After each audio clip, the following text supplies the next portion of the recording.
And welcome, Outlaw Nation fans, to the ultimate Schmoedown Aftershow. I don't know if you guys just noticed, we have changed the name of the show. So we had some negotiations with Christian Harloff and Skybound, so now we are called the Ultimate Schmoedown Aftershow. It's just a little change, not a big one. How you guys doing? We have a great show for you today with our great host and our special guest, Kate Mulligan. So we'll get to them in a little bit. So just some quick housekeeping. We have the Streamlabs and Super Chats are open, so if you guys have any questions for Kate or any of our hosts, you can you can send it to us via Streamlabs. So it's Streamlabs / The Ultimate Schmoedown Show. Or you can send in a Super Chat. All are accepted. We'll answer all your questions. And then if you are a patron of John Roca of the Outlaw Nation, I will be dropping the link in the Discord if you're $10 and above to come in live and ask Kate some questions. And then we'll also, once Kate has left, we will also have the ability to play some trivia with us. So just keep that in mind. So just want to make sure we get that out of the way, and then I will bring in now everybody, and then we can start the show. Thanks, everybody. Woo! Yo, it used to be Friday night. It's now Saturday night, so it's still a party. It's not a school night. We got everybody up, ready to go for the first episode of the Ultimate Schmoedown Aftershow. We know what happens to name changes in this country. Good things happen to teams when they change their name. We added the after, but we're still right now. I'm Colin, of course. Joining me over across the sea, it's Boggs, my man. How are you, sir? Very good. Welcome to the One Division episode 6 review. No, I'm just playing. It's the Ultimate Schmoedown After Show. But yeah, no, doing really good, man. Obviously, we've got a super interesting guest. Can't wait to get into things with her and to see all you guys once again. Yes, and indeed, the most interesting woman in the world. It is my favorite citizen of Miami. It is Sol. How are you? Thank you. Hello. Hello, everyone. And yeah, I can't wait for Kate to come on. She's one of my favorite managers, and all the love. And someone's name who also starts with a J. Wait, no. Sure. It's John Barr. All right, let's take it back from the top. Run it again. Hey, that's it. Run it. Yeah, everyone's favorite host, Conjar. What's up? Yeah, it's me, John. Very excited to be here. Nobody tell Pitbull that Con's favorite Miami resident is Soul. Just because then we're going to have a real nasty Soul versus Pitbull Schmoedown match. And I don't know necessarily how we're going to be able to set that out without a live crowd. But I'm still excited to be on this show with its brand new name. I don't understand why John and the Barmaids was not chosen as the new name for the show. I had a whole grassroots social media campaign going for it. I think a lot of people would have been very into the idea, but I'm still happy to be here nonetheless. Sounds like you need to thing, call Korg. With the Pitbull thing, he's now Mr. Worldwide, so he's kind of like given up on Miami. He's no longer Mr. 305. Oh man, nobody tell Miami. Yeah, they're going to be heartbroken. So I would really just like to see you and Pitbull in like a versus situation on the Versus IG Live. I know you got some hits in your discography that you could easily throw at Pitbull. Bring out that clarinet. Absolutely. Bust out the clarinet. Give him a little, G major scale. Tell him what's up. But Sol, you have some shout-outs for the best comments from last week's episode. So please let us know what the best comments were. So from the first person, we have Hugo Chavez. He's actually arisen from the dead. He's back, guys. He says, I think these kids are hitting their stride together as a unit and as a host. Nice job and fun show. Respect to the Outlaw for making space and giving them this platform. And then we also got from Jeremy Miller, great show with the managers and Outlaw Nation guest. So thank you, Jeremy and Hugo Chavez. Are you calling a kid Hugo Chavez? Actually, no. Boggs' whole thing is just starting beef every episode. It's someone else. It's like, Boggs, we can play you younger, or, you just accept it. Like, you can't be taking this beef of being called a youngster, but you don't, you got to decide. Yeah, well, I'll take the hit. Well, someone who throws hits after hit after hit. I'm so excited. we're kind of doing our manager bingo board. I want to fill it out by the end of the season. We're gonna have every one of them, and that includes you, Mr. Gucci. We're gonna find you out there. We're gonna find a way to get you over here. I know John doesn't want it, but look, we got to fill out. I'm a completionist. We got to figure it all out.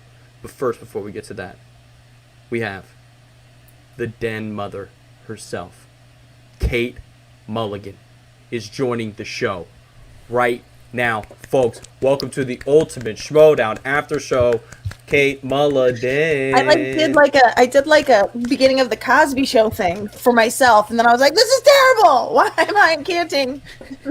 She got like some pom poms and put them in front of the screen, and then pull them out real quick. Reveal a flamingo underneath. How are you? First of all, Boggs, what time is it where you are? Oh, it is. Let me check. Because I've got this on a full 11:07. screen. Let me check. Yes, it is. 11:07 So evening, everyone. in the Yes. evening. Yes, correct.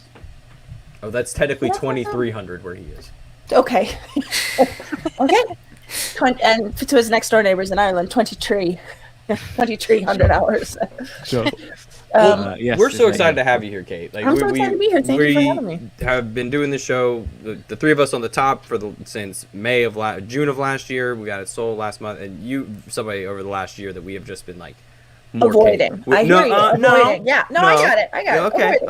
okay. You can see it that way. We just wanted to wait to get to, this big platform before we could really give you the spotlight that you deserve. Okay, look. You are just such a great character, and I know you're not doing. You've switched it up. You've kind of turned face. Sure and have. you turn around a bit, and I like it. I'm a fan. So if there's anything this season that what do the fans need to expect from you if they're like, Kate, you just weren't in it last year. How are you gonna turn? How are you going to turn it around? Yeah. I think last year's character was pretty polarizing. I think you either loved her or you wanted her dead the moment she came out of the draft and never went back from that. Pretty delicate way of putting it. So it was just sort of within my comfort zone of sort of like, doing a bit basically, like, that's just what comedy's just my comfort zone.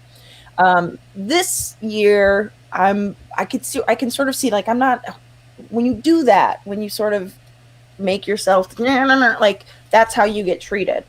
That's how you get looked at. And so I think the repercussions of that character were definitely seen in the off season, in the free agency, when we were trying to do free agency signings. And I was like, oh, I don't even finish dead last, but there's people who legitimately don't want to work with me. They think I'm just like a sort of, a moron or whatever. And that, which is fine, but I was like, I'm glad that Christian and I reworked her, and I think that she can still be funny, but I don't think it's going to be at my own expense. And I think I'm just trying to, the character as I see her is just a much more intelligent. She's like a career mom as opposed to a soccer mom, and so, she's got a law degree. I think she's going to use science a lot. She's going to use math at some point, I guarantee you she's going to drop the transitive property or talk about the benefits of an Oxford comma. You know what I mean? Like, I feel like those are, yes. Where'd the Oxford comma go? I'm really mad about it. But also I think that behind the scenes, that is also translated to, I just was able to build this incredible team this year.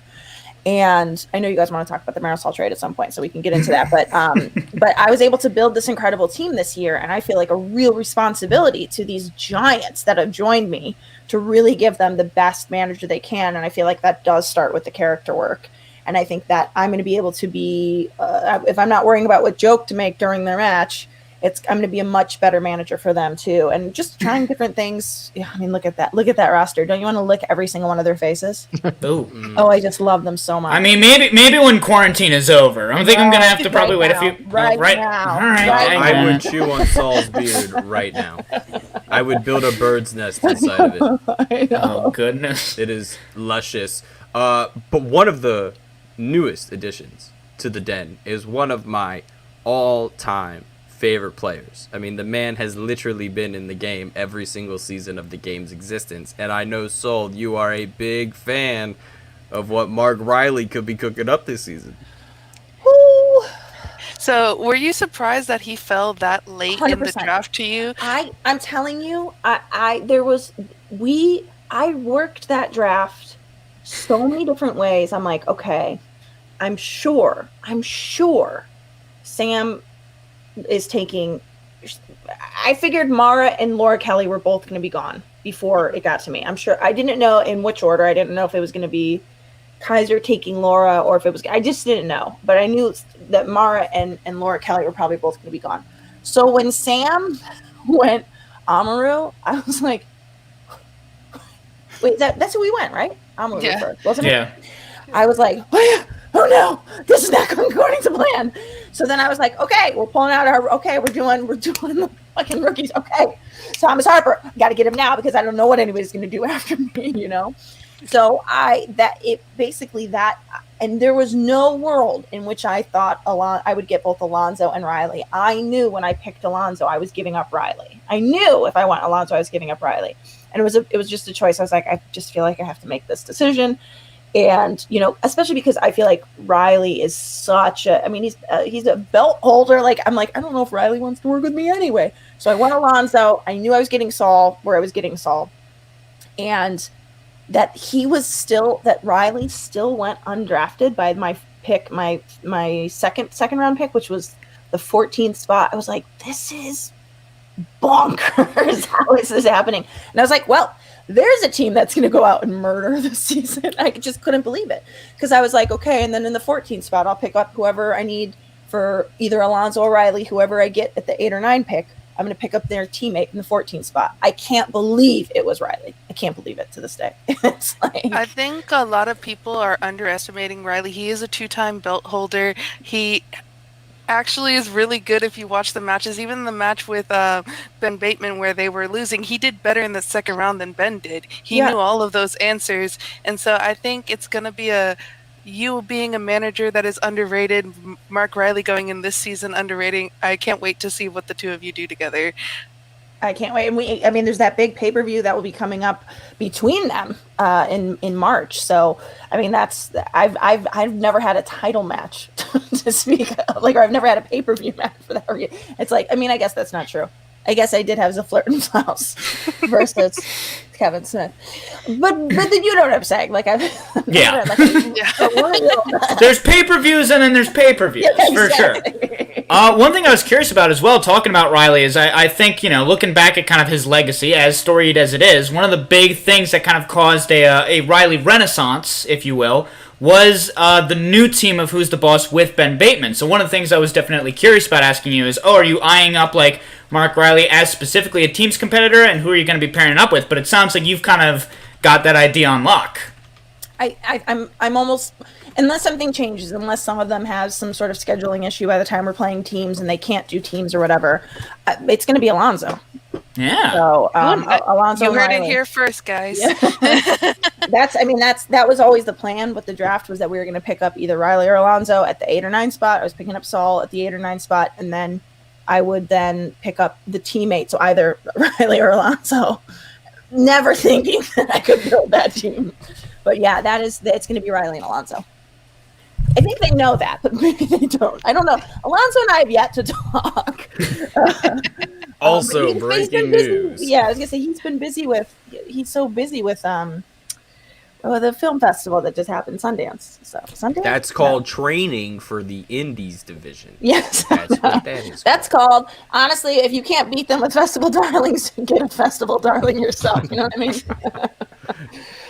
Prep Boggs. I mean, we just gotta look at this Den team in a different like this is, you got bangers at every position. We're looking at the Star Wars division. Like, Boggs, we've talked to Thomas Harper twice now on our Star Wars show and on this show. Like, this guy is just he's ready to go.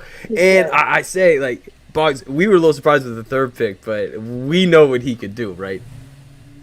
Yeah, I think, you know, Thomas Harper is kind of building like there's like a bit of a legend about himself. You know, how he conducts himself. You know, his how kind of well educated he seems. He's a lawyer by trade. So yeah, he's definitely you know, building this kind of myth about him, about how good he is. You know, how far can he go this year? I just need to give a shout out to Drunken Prayer, obviously my fellow UK man in the chat. He has also dropped in a Streamlab, which is a question for Kate. He says, even if the character is changing, please say the fanny pack is sticking around. So you gotta keep it. I wish I could say the fanny pack was. You know what? I might have to work it in as a bit. I don't know. That's a great point. I don't have it here with me in Chicago, but I might have to work it in as a bit later. Maybe something. Craig's whole thing was he gave his accessory a name. So maybe if you just give the fanny pack a name like Doris, then Christian will be like, "Yep, that's fine. Doris can stay." You just get like a Gucci bag. Yeah. You know, just get like a lit, like, you know, like a satchel or something, like from, like whatever Zach Galifianakis wore in The Hangover. That looked nice. He had a lot of stuff in there. You can I gotta say, Kate, about your draft, like, especially with Riley, you know, they seemingly, you know, leaving him that long. I believe him and Dan Moore got the most points in Finstock Exchange. I believe he was like 4-2 last year, so you know he did have a good season. So this kind of notion of you know, he's not a good player anymore. Obviously that's a good team up, but you know you've kind of stacked your team like you've said. Obviously Jada, you know, last year Miami. Exactly, like last year, perfect round one a couple of times, perfect round three a couple of times. Almost beat my Tom. Beat my Tom. Just that round two, wasn't it? Just that round two. That round two. But I'm telling you, and the way he conducted himself that whole time, because there was some stuff that he got, and he was just as cool as a cucumber. I'm like, man, I love Jader. It was that match. I was like, I love Jader. I even wrote him afterwards. I'm like, I just admire you so much. Thank you for being such a sport about all of that. I'm sorry, like whatever. He's the best. He truly. I'm so happy I got him. Definitely something to buy him. I was just going to shout to Peggy in the chat as well. She's obviously been on the show. So, yes. Obviously, you got Rachel as well. You got Soul as well. So, yeah, I think you've got a stacked thing. And the way you kind of drafted, you know, you did great. You did great. Thank you. I'm sure you've been told a million times before. But don't take any shit from anybody. If they throw it, send them this way, because we'll actually back it up. That's the smartest move you could have possibly done. NBA GMs fuck up that trade every time. Every time. It's like, let me get a player, and they never get a good return. Ever. It's never that good. Or someone who has potential, who's really... Boggs, how many matches has Marisol played in? Singles, she's 1-1, I believe. 1-1, and in teams she's played 2-1. Yeah, she beat Bonnie Somerville. She's played 3 matches, and you traded her for a first-round draft pick and a second-round draft pick. Mm-hmm. That's absurd. That are back to back. That was the other thing. That's absurd. It was. I specifically was like, who's got the turnaround? Who's got the turnaround this year? Like, you know, the turnaround picks. Yeah. I'm like, because that's what I want. And then when Shannon had reached out to a bunch of managers, being like, I hope you guys understand. Like, Laura and Marisol really want to play for me, and I was like, I understand that, but I'm not going to let you have them. And then I was like, I very early on was like, wait. I don't know what I'm doing with my third spot yet. Like, you can interpret that as I couldn't get 3, but I could have easily had Saul be my third. I mean, it's not that, but I was like, I probably can still pick up Saul, or like, even honestly, this is the crazy thing. I could have probably picked up Laura. I mean, I could have, I could have picked up Laura Kelly. So I maybe could have asked Laura Kelly to lock with me. Everybody's like, that would be a smarter thing to do, get Laura Kelly to lock with you. I'm like, I probably can still pick her up in the draft. I'm the number 3 pick. So if I really want Laura Kelly, I'll just do that. So for me, the Marisol thing was a no-brainer. And I think the main criticism I'm hearing now since the draft, the main criticism before was like, why would you give away a player that's so good? And the bottom line is, I just don't think I believe in her the way that everybody else does. It's no shade to Marisol. I just feel like my data on her, like everybody's telling me she's going to be the star this year, and I'm going to be drinking cups of my tears at the end of this. Okay, I hear that. But I feel like I just, for whatever reason, that wasn't the hype for me. And that's the way people feel about Saul, I think. People don't understand my hype about Saul. Saul is somebody that I just deeply believe in. And like, some people maybe see it and some people don't. But like, that's a dude that like, and so it's just, for me, the easiest decisions to make are the ones with my gut. And my gut about Marisol was like, I just haven't seen the data I would need to see to believe that this is going to be the star. I actually think it's more dangerous to put somebody to let Korruption get somebody at the 8 and 9. Korruption didn't get a pick until the end of the 3rd round. Yeah. Who could she have put with Adam Collins if any of us drafted him? Who could she have put with him? She would have had the 8th pick. She could have put Alonzo with him. I got the 8th and 9th picks. I'll tell you who she could have put with him. Alonzo or Riley. You're telling me that's not more dangerous on some level to have an Adam Collins with an Alonzo or an Adam Collins with a, like, to me, I was like, these managers that are pissed at me over this trade should be thanking me. I kept the team only Adam Collins heavy. That doesn't mean that Marisol's not going to be an absolute star. And like, I had one manager say to me, "You're a fucking idiot. She's a tank. She's gonna roll through everybody." And that's fantastic. That was just not my gut at the time, and I may be wrong. For sure, yeah, that's fair. I mean, you're never going to hear me talk smack about Marisol, largely because she's also a fellow Philadelphian. So right off the bat, you got that bias. One person you want to talk about data, someone that was looking really strong going into last season was Paul Preston. Yes. And obviously, I don't think anyone's going to say he's a bad player, and if anyone is going to say that, that's silly and dumb and wrong. But obviously, he didn't have the greatest season last year. But you were still like, I want to make sure that he is in my top 3 right off the bat secured. And I was curious, like, what was kind of the motivation as far as seeing a future for him? Well, the truth is, I don't think this is anything that's going to come as a surprise for anybody. I actually really was like, I'm going to build from the ground up. I'm just going to try and get myself the one thing, and going into the draft, the one thing you can say that the Den did not have, that every single other faction had, was somebody that was holding a belt or had held a belt. The Den does not have that until we got Riley in the draft. But so the people that I ended up locking. So I actually, initially, my big push was with Bateman. He's somebody who I've become really good friends with. And I was like, I feel like Bateman is somebody, however you feel about Ben Bateman, I think I could learn a lot from Ben Bateman. And I think that's, I want to sort of train with somebody who's like, you got to think about it this way. Because the way he strategizes the game is really pretty incredible to me. So I think Ben Bateman, I pushed with him for a while, and then at some point he was like, I just got to let you know it's not going to happen. But he was, I do think, considering it for a time. I then, at some point, Christian said, Christian and I were talking, and I was like, well, I'm probably Merle or something. He's like, oh, haven't you reached out to Merle? I'm like, I'm allowed to reach out to Merle. Like, I just he's like, yeah, why don't you try? Like, you can reach out to Merle. And so I reached out to Merle, and I was like, hey, and the only thing I could offer either Bateman or Merle was, I will give you 3 spots. You build out the 3 people I'm locking. This is an offer I have to Shannon, but if you tell me not to do it, I won't. You can have 3 spots. Because to me, I did think I could probably get Ben Goddard and Paul Preston back in the draft. There was a chance Paul Preston was going to go to another faction, so that would have been a huge loss to me. Without a question, he was maybe going to sign with another faction, and it ended up coming to me instead. But so for me, I was like, I wanted those guys back, and I thought maybe there was a way I could do it with like locking other people in. Like, and what can I offer somebody like Dan Merle? I'm like, you tell me who my 3 locks are, and I'll get them for you. And that's awesome. Yeah, that's like Peyton Manning to the Denver Broncos shit, where they're just like, you tell me what offense we're running, Peyton. We're doing your game.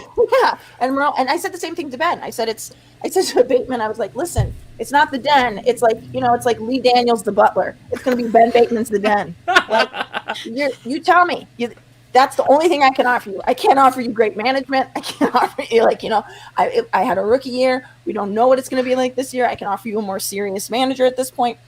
And they just, they ended up going with Kaiser, and that's great. I think a lot of that is, also of course you want to be everybody wants to be on a team with Kevin Smets. I'm never going to talk bad about that. Like, of course, so, and I think that sort of power team, they could have done that for me, but I think that it meant more to them to go with Kaiser, and I can't argue with that. And then, so when I sort of felt like, okay, those 2 big things are falling apart, I was like, all right, well, then I need to lock my guys, because I don't want to risk losing them to the draft. I only can risk losing them to the draft if I can get a Dan Merle or whatever.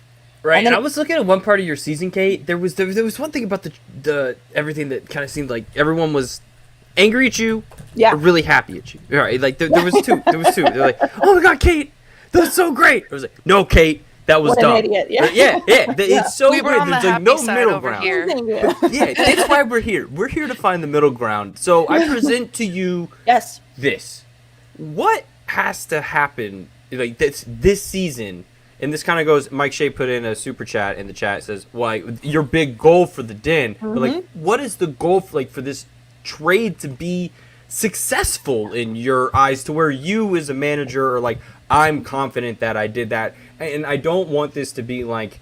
This is disregarding what Marisol does in her season. I want to know what your team has to do in order for you to, not feel any form of regret or remorse about the decision. The draft was already successful. The trade was already successful. There's nothing more I need to see, because I was able to get more people in the first 2 rounds than any other manager.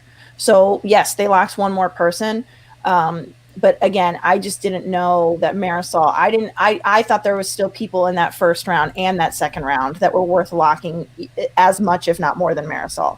So to me, when I pick up Thomas Harper could have easily been locked. I know he's unproven in Schmoedown, but he could have easily been a locked player. Then I get Saul, or then I get Alonzo. Alonzo could have easily been a locked player. Then I get Saul.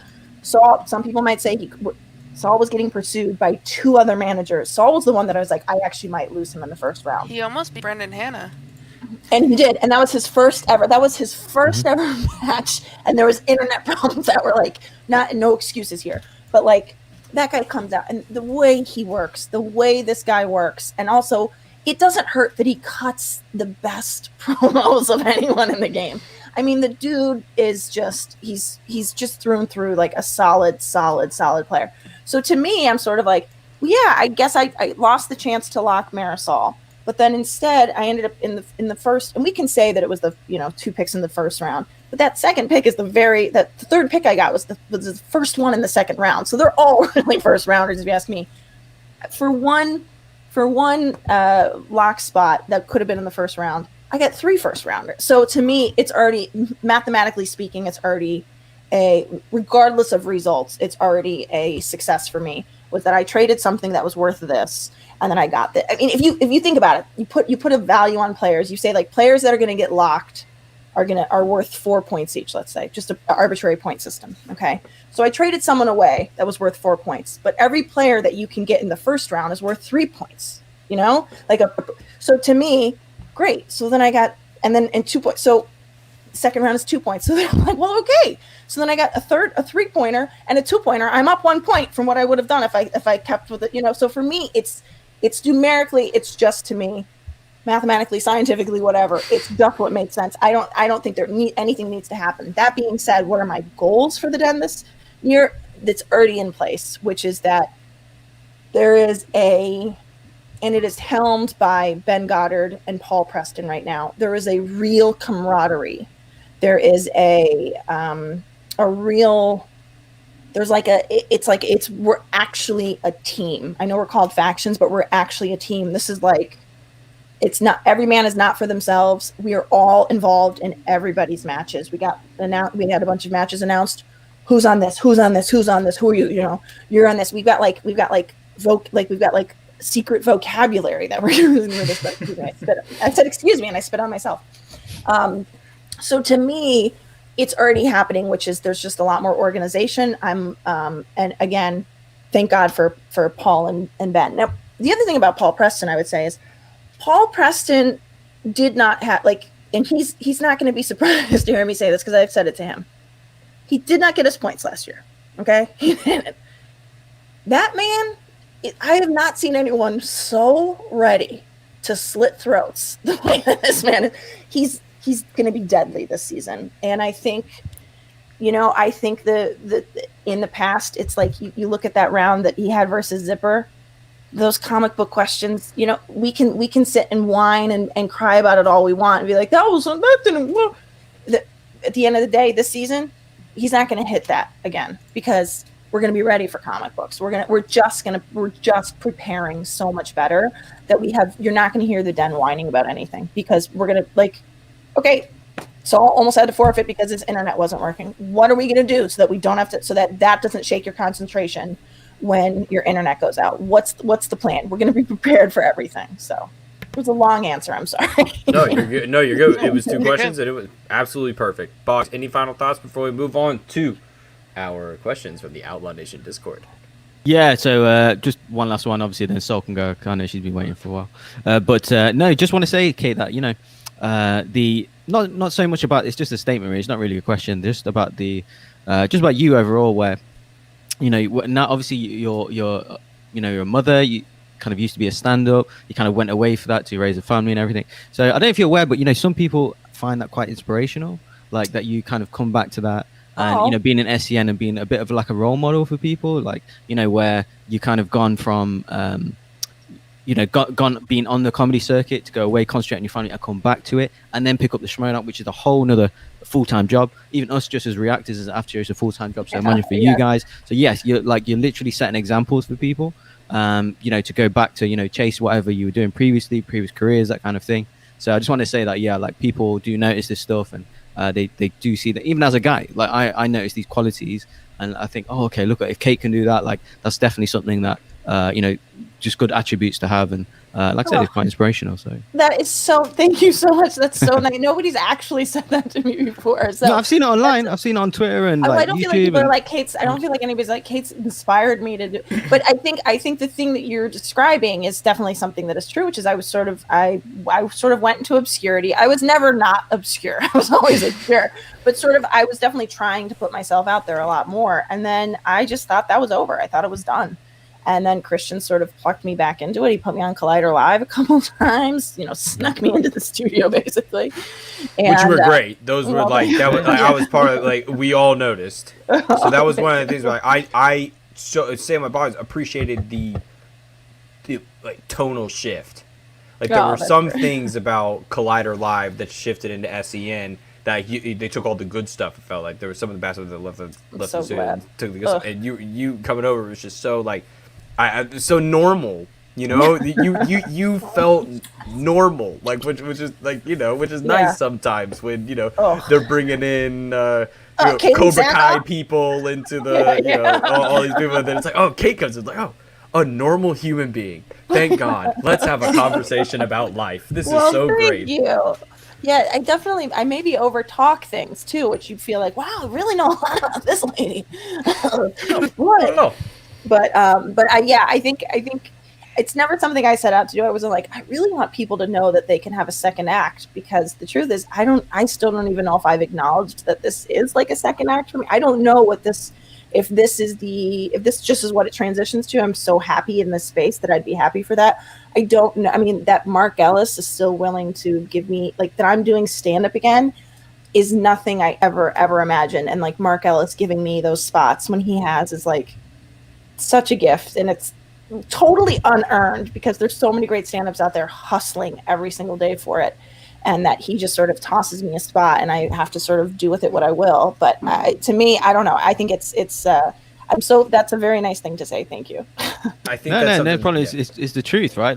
It's definitely qualities like that. Just kind of not only you're saying Ellis giving you shots there. Well, I think they're earned.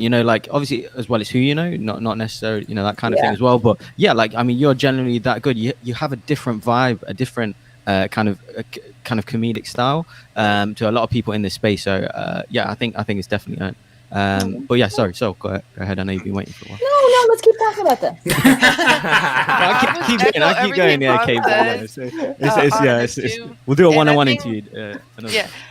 And just coming to from the female perspective too, seeing someone like you on SEN or even back in Collider Live, and then coming into the Schmoedown, I've always advocated for more females in the Schmoedown, and just seeing you in the Schmoedown and people like Janine and people like Roxy and even Shannon, all of them, I just love seeing all this female presence, and I love all the new female rookies that are coming up. I'm rooting for all of you. Peggy's my girl. She's in the chat. I'm rooting for her. Jess is also Jess Sloth is also my girl. I think people are sleeping on Jess, but she's, I think, our secret weapon this season. So I don't even want to talk about it because she's my secret weapon. But Jess is, don't tell everybody.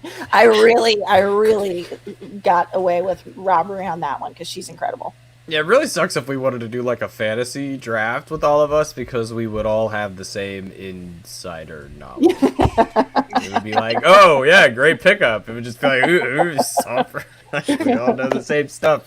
Well, every week members of the Outlaw Nation Discord can send in questions for our guests. And Sol, the librarian, La Biblioteca down there. Bibliotecaria. La Bibliotecaria has for us some lovely questions for. Right, so this is from the Outlaw Nation Patreon and their Discord server. So from Weston Iro, he wants to know, what's your go-to cheesecake flavor? Ooh, I don't have a go-to cheesecake flavor. I'll tell you what. Actually, that's not true. I do. We oh my God, what's it called in Chicago? Oh my God, I haven't had cheesecake in so long. I feel like it's illegal in LA. We don't do cakes and we don't do cheese. Please don't put the two together. We're just, it's not our thing. God, what is it called? There's a famous cheese. But it's like a turtle. It's like a turtle cheesecake, which is like caramel and pecans. And I'm going to look up the name of it for you though, because I used to teach at Eli's Cheesecake. It's called. I used to teach at a summer program, and the daughter of the heir of Eli's was there my first year there, and every year they sent us all cheesecakes to cater the banquet. And it was like the best. I was like, where's the turtle at? Where's the turtle at? Yeah. So turtle cheesecake from Eli's. That sounds delicious. And then I know we talked about the fanny pack before. Ambling Soul wants to know, if the fanny pack does come back, what food items will be in the fanny pack? I don't know if it would be snacks this year, because snacks, it might be I might have to pull an abacus out of it. You know what I mean? I might have to be I might have to pull something more. Or it's just a gun. Yeah. Or just a weapon. Hey, Shannon! I went to the store the other day and I got something that reminded me of you. God, what snacks would it be? I really, if the fanny pack came back, I don't think it would be snacks. I think it would have to be something. There would have to be a new angle on it. Because my favorite was the spaghetti one. Oh when you pulled spaghetti out, I was just like, this is the most hilarious thing I've ever seen. I still think my best one was giving Tom my placenta tincture. It was the first day I had met. It was the first day I had met Tom. I drafted him without knowing him. I knew he was good, and we were shooting the promo in the Collider Studios. And I was like, so I'm going to hand you this. And I'm going to say, this is my placenta tincture. It feels like that's your brand of kink. And he's like, okay, cool. What is it? I'm like, my placenta tincture. And he was like, he couldn't believe it. He was like, oh, cool. And I was like, Tushka in the chat saying maybe pull some COVID vaccines out this year. Yes, that would be great.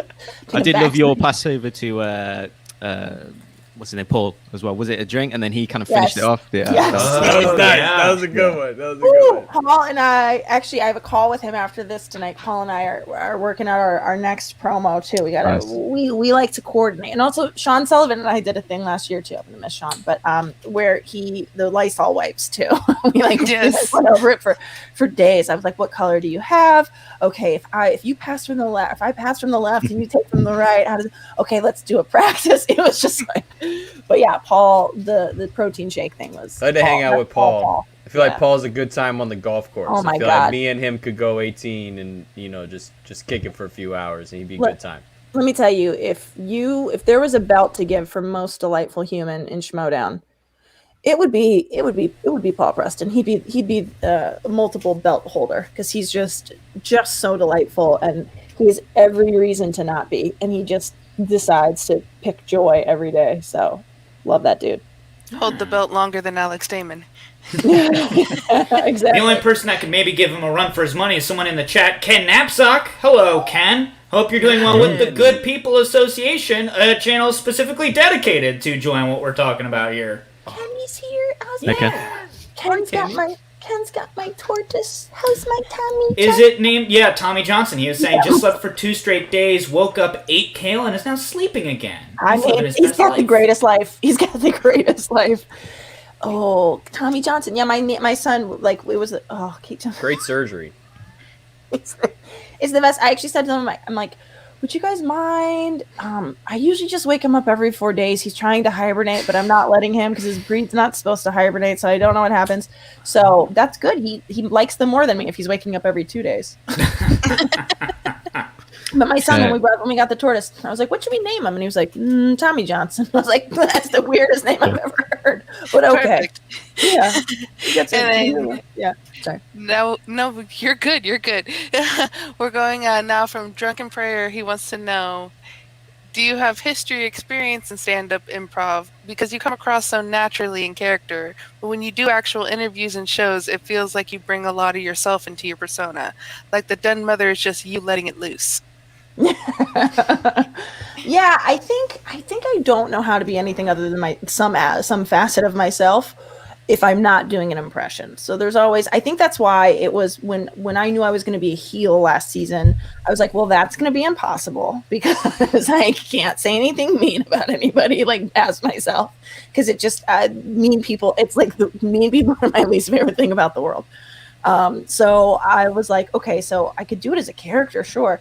I think this season's going to be a little bit more challenging because I think I'm a little bit more myself as the character this year. Just sort of a my inspiration for the character this year is are we allowed to swear on this network or no? Oh, go ahead. Okay. Yes. I'm I just keep thinking head cunt in charge. I'm the head cunt in charge. Like it's just like shit, you know what I mean? And so like that's sort of like my like if every like play like a champion today, like tap the Notre Dame thing, mine would be head cunt in charge. Like as I go onto the field, tap it. So yeah. But yeah, my background in improv, improv was something I sort of stumbled upon in college and was part of an improv group there, and then ended up doing improv Olympic classes in Chicago, and then I went through the Second City Conservatory. And I will say that the further away I've gotten from classes or from having been like just having it as a ritual, the more like stand-up doesn't make me as nervous to do as improv does, because I really feel like I've gotten rusty at that. Like even sometimes during like the SEN, like do this impression, I'm like, I don't know enough about the subject, or like the improv still is not, I feel like I don't improvise as well as if I can plan out a joke now. And so when I moved out to LA, I was like, well, I've already done improv. That's like, that was my thing, but I'm in LA now. So I'm going to do stand-up, and stand-up's scarier in a lot of ways, because if you fail, you failed by yourself. If an improv scene goes bad, everybody failed. So, but now improv is way more terrifying because it's just been so much time since I've done it. So I don't know if I'll have a second act in improv, if we're being honest. Well, if you do improv again, I definitely will be the first one buying tickets to your show, because I want to see that. Thank you. And then we have a question from Chris Taylor. Goes, what is the biggest lesson you learned from last year, Schmoedown wise? Oh God, there's so many, but it's work. I have to do the work. When I don't do the work, when I don't know who my player, and again, it was the first match of the season for us. It was the first day of shooting for the season, but it was my first time as being a manager. I should have known that Alonzo Duralde and Whitney Seibold, I should have known what they did for a living. Like that is a basic thing I should have known. So I just have to put the work in. I have to know those things. And yeah, I need to work at this too. And the other thing I would say is that I need to have things in place so that my players can effectively communicate with me during matches, because I really dropped the ball on Tom wanting to challenge something, and it's because he and I didn't have a clear, because he was so good at staying in character and I was pretty good at staying in character. I mean, Brett always makes me laugh, so I would always laugh as in character at what he was doing, but Tom and I had like and I just felt terrible about it. I just felt like, ugh, I just ruined this. And it was in that Jader match, actually. And Jader was pretty cool about the whole thing, because at some point I was like, time out. And they're like, we don't do timeouts. I'm like, yeah, but time out now. Like, let me in. I'm just like in the private chat, like, let me in. There was a challenge. It was supposed to be a challenge. It's too late. It can't be too late. So. It's like, excuse me, I'm in. I'm coming in. I'm coming in. So, but yeah, I think also that is definitely something that I'm going to work out with each of my players. Like when you want me, because again, my base of, I'm not going to know to challenge something off of, like, I'm not going to know just like off my info. Like I didn't know that there could have been 3 directors listed for Sin City, and Jader put one, but also like, I mean, he put Frank Robert Rodriguez and Frank, but then and Tom had put Robert Rodriguez and Frank Miller and Quentin Tarantino. And so like I'm like, that is weird that they said 1 was okay and 3 was okay. I guess I should like, and I should have just challenged it, but you lose that challenge if you lose it. You know what I mean? Right. So I was like, it's like I'm typing that, should that be a challenge? Like I just didn't have that base of knowledge, and I like looked it up on IMDb, and sure enough, they're both, 2 of them are listed as a direct. Like anyway, it wasn't about taking points away from Jader. It was just about me doing better with communicating with my players. So that's a big lesson for me going into this season is what are our codes? What are our safe words? And then we got a Streamlabs from PC. She goes, "Hi, Kate. For some reason, I cannot comment in the chat, but I'm here listening. Go Den, waiting for my Den shirt." Oh, PCs are, she's our number one. I gotta say, nobody loves the Den. Well, actually, she and Shug love the Den. It's the best. I love it. They're a real support staff for me. Checks in the mail, PC. Yeah, I love PC so much, so I'm glad that she's a Den fan. Yeah. And then our last patron question before we bring patrons live in is from Josh. He goes, "Did Harloff approach you for the manager role, or did you go to him? How did it all come to be, and what were your expectations going in?" Really good question, and I think I'm allowed to talk about all of this. There was a time last season, early on, that Christian had called me and he's like, "Hey, we need a 10th manager. Would you do it? I'm waiting to hear back if Sam Levine will do it, and if he will, that's the surprise manager we're gonna do. Then we won't need you." And I'm like, "Well, let me think it over. What do I need to do? What do I need to know?" I was like, "I don't think people are going to be happy if I'm the surprise manager," because they'd announced the surprise manager. And then he called me back like maybe later that day and was like, "Sam said yes. I'm so sorry." And I'm like, "No, it's okay." Like, I think that's better for everybody that Sam Levine is the manager. And I don't think it wasn't that he wanted me over Sam by any means. He wanted Sam, but he was like, "If that doesn't work out, are you cool to step in? We can announce you." And it was just sort of like that. And then I think then in December, it became clear that Emma Fife wasn't going to be able to do it anymore. And that's when he called me and he's like, "I'm sorry about what happened before." I mean, Christian felt bad about it, but he shouldn't have. There was no, like, I wasn't like, "I can't believe you offered this to me." I knew it was always contingent on Sam or whatever. And he's like, "So Emma's definitely not going to do it," he said. And there's a couple of configurations where this could happen. Obviously, he's like, "So I'm going to talk to Ken and Grace."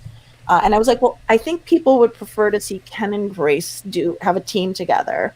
So why don't you talk to them? There's not going to be no harm, no foul here. Talk to them. If they want to do it, they should do it." Like, that obviously makes more sense than me. And he's like, "Well, there's also another world in which Grace might want to do it with you." And I was like, "Great. I love Grace. I love Grace." And then sure enough, Grace was like, I don't want to do it with Ken. Not that she didn't want to do it with you, Ken, but yeah, fuck Ken. Right? But no, she said, "Yeah, I would love to do it with Kate." So it was just a great thing. I mean, she's I know I'm supposed to, in character, I'm supposed to hate her. No, go, dude. Like, she is the bomb. Like, for the last 3 seasons, she has been.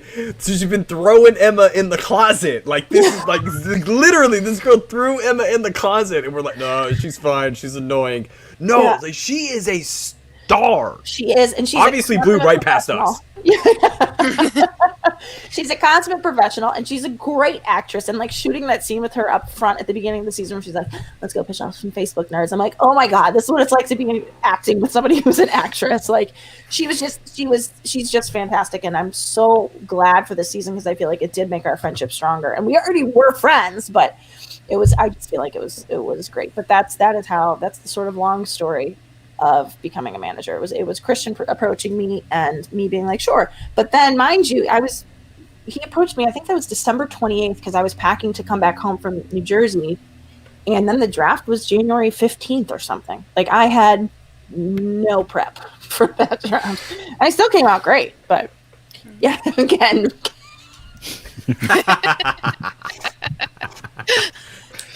That was it. If Christian needs he's like, "If I need to know how to write a story, just tell me who doesn't want to work with people. I can write with that. That's easy inspiration. I could totally work with this." Well, Kate, we're so happy you're here, and we over the last few weeks, we moved to the Outlaw Nation. We've been having this. I know. Congrats, by the way. Just That's a flux. huge. Thank you so much. Just a Thank flux you. of patrons. Now we're using Roku's patrons and everybody coming on the show, and we love it. So we got some patrons waiting for you in the lobby, backstage. Oh my God, one of his patrons. What's his name? Is Sean will. Oh God, Sean, the guy that's always like so hilarious. He's like, okay, roll. Anyway, we'll see if he's there. Might be waiting for you, but first up, let's bring in probably Canada Rocks. He's always first. I feel like Canada's always ready to go. Hopefully got a question ready for Kate. Producer Sean, bring him on in from... Oh, no, it's Brendan. It's Brendan. Hey, I'm not Canadian.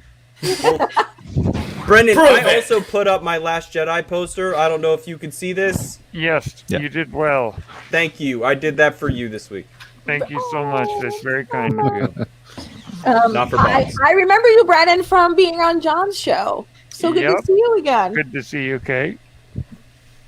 So I think it's clear to say the Schmoedown is proof that movies are more than just entertainment. Yeah. They actually have a value beyond that. 100%. What was the first movie you saw that made you realize it was more than just entertainment? That's such a great question. I don't think I'm going to have a very interesting answer to that, unfortunately, Brennan. But I'll tell you what. I feel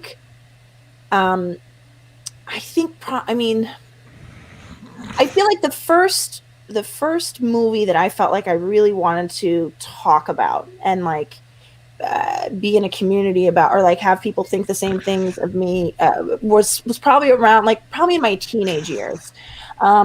And then I think since I've reflected back on like the power of movies for me when I was a kid is that I can watch those now and feel like a kid again, which is like when you're in an adult world with adult problems, like it's so rare you get an escape to be a kid again.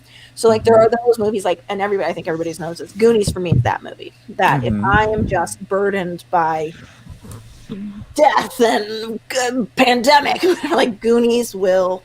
And like Muppet's Christmas Carol for that, but like all of those things. But I think probably the first, it's a good one. I think probably the first movie I realized that that movies were starting to mean more and were starting to shape the way I think, or were starting to sort of teach me. It was Amelie. I think was seeing this foreign film. And that was in college, so it was a little late to realize that movies were moving me in that way. And I just remember like getting that soundtrack, and it was just all I listened to for maybe my sophomore year of college. It just, I don't know, there was something so magical in like talking to other people about it. And like, what was the craziest part of that movie for you? I think it was probably like, it was probably that late in the game with Amelie. Sorry, it's a very long one for Brennan. What was it for you, Brennan? Well, I mean, the obvious answer might be Star Wars. But for me, it was The Dark Crystal. Oh. That's a scary movie. I saw that when I was 7, and I think the impact it had on me was, this is the power of imagination. Yeah.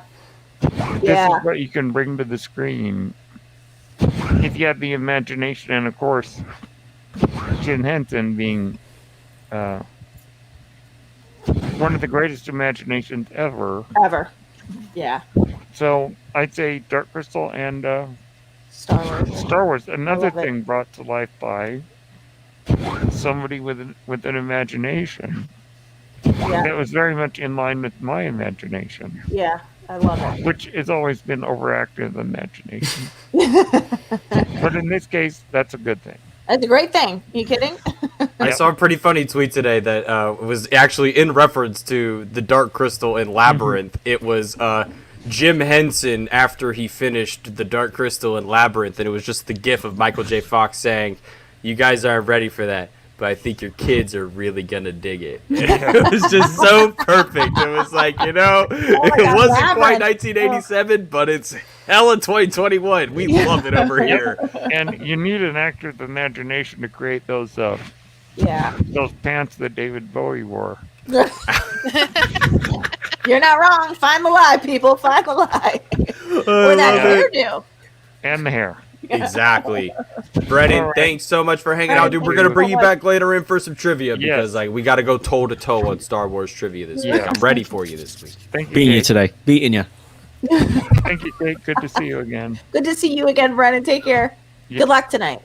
And now, I hope Brennan. Oh, I hope Brennan assault rifles all of you with his knowledge. Yeah. Are you gonna give him the He's assault pretty rifle good. out of your fanny pack? Yeah, exactly. so I found this. Kate, I live in South Okay. Carolina, so you can just go to the corner store and buy a gun if you want. And I could just go. You'd be like, "So, Shannon, I found this at the armory," and you just keep pulling out bigger guns each week. I feel like that'd be a really great turn. Well, that's an expensive bit, but probably worth Yeah, it. it would work. Hey, Skybound, hey, you got some from The Walking Dead. Just tell them to send some of The Walking Dead prop that's guns. They're in true. Georgia. They're close. Just stop by on your way right. home. It's You're a cheap right. extension. Cheap extension. But next up, coming down from the Great North, it's Canada Rocks. Coming on down. Hey, hello. Hey, how Nice are to- you? Oh, I'm good. Nice to meet you, Kate. Nice to meet I you. think you're friggin' hilarious. Oh, first of thank all. you. I saw you in New York last year when you did the stand-up, right? And you were on an after show. I forget which one. And you I was said gonna the say, I've funniest. seen you. Sorry? I feel like I've met you before. Have we met? We've met. No? In New York, I think Okay. so. I think, Okay, yeah. okay. And I didn't think you'd remember me, but thank you. That's No, awesome. I do.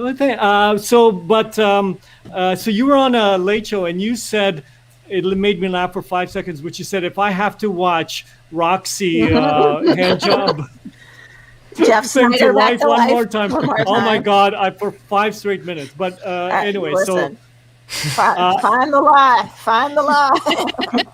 No, okay, you so are smart. You are smart. You are smart. No, you can do this, Bill. You're not so far behind. it cracks me up every time. I'm so with you. It just she deserved Manager of the Year just for that. I swear to God. I'm telling you, and I love Shannon and I love Roxy, but I don't understand how you can give Jeff Snyder, not you, but anybody can give Jeff Snyder Player of the Year without giving Roxy Manager of the Year. Anybody who voted for Jeff but didn't vote for Roxy, that's absurd. Because I'm kind of one of those people, and I take the blame. I take the shame and the blame. How dare you? I voted only for as good as Roxy. she. Yeah, he's Yeah. only as good as she is.